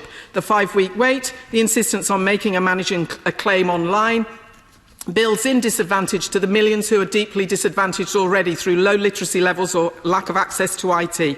So I note the Secretary of State's comments on support during the pilot, but this will do nothing to help subsequent claimants. The requirement of monthly assessment periods for the self-employed while their tax assessment period is annual, creating additional expense and administrative costs to those who are self-employed. The abject failure of this government to address the issue of irregular payments remains unaddressed too, and the stories of people having all their benefits stopped because they paid twice in 1 month through no fault of their own are going unheard.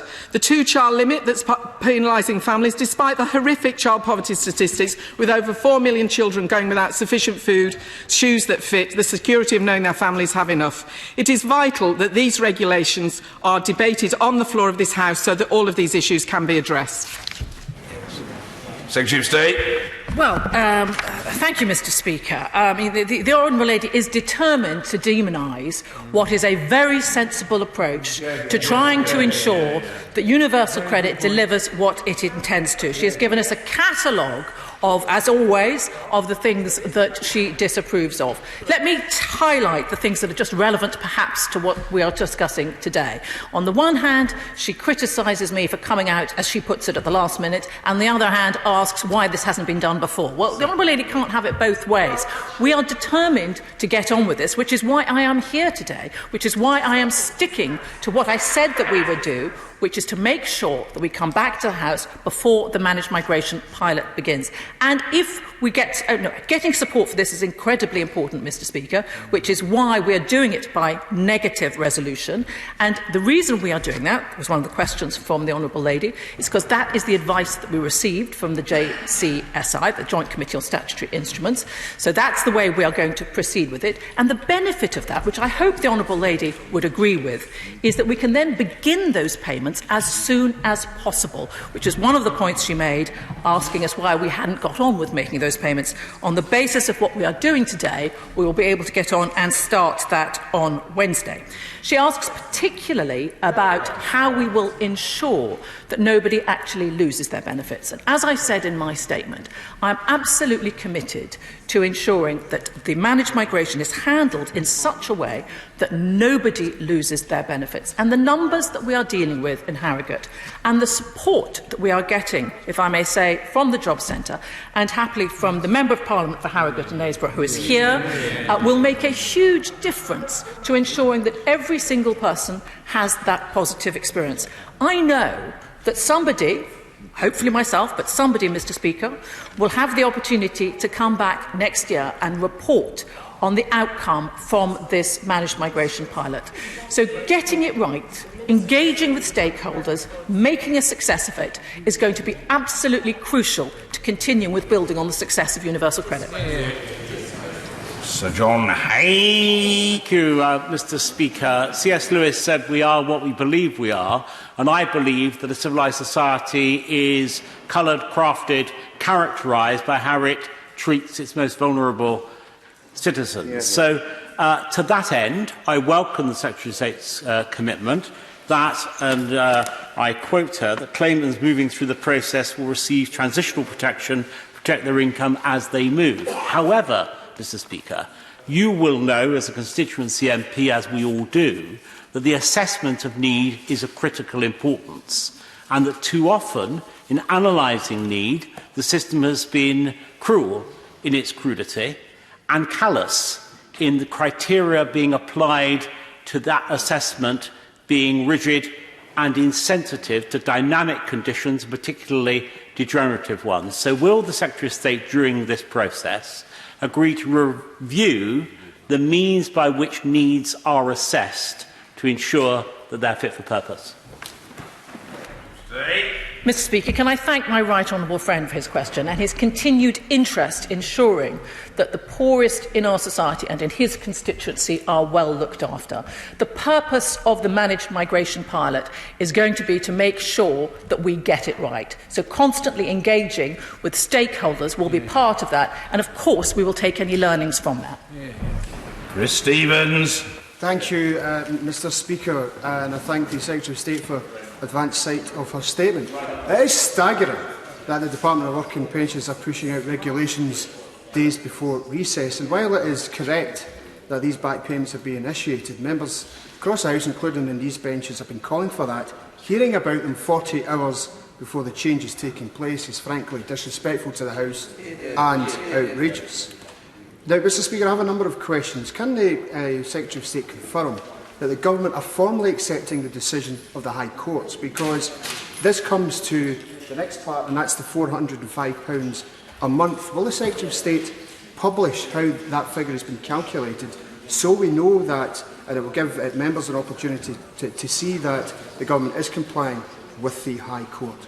Now, the Secretary of State has also just confirmed there that these regulations will be laid by negative procedure. However, her predecessor had committed that the House would debate these new regulations. So why has the House been given the not been given the opportunity to debate these regulations? And finally, can she confirm if the Social Security Advisory Committee have been consulted on these new regulations? Thank you, Mr. Speaker. And if I may just address this final question first. Yes, the Social Security Advisory Committee have been consulted. In terms of how the amounts have been arrived at, it is broadly in line with what the Tribunal have recommended, but I will take the opportunity, if I may, to write to the Honourable Gentleman so he can see for himself what the set-up is. Can I also respond to his question about the previous Secretary of State and her commitments? The commitment that we are delivering on today is to respond to the requirement to lay the legislation, and for me, the Secretary of State, to come to the House and set out why we are doing it.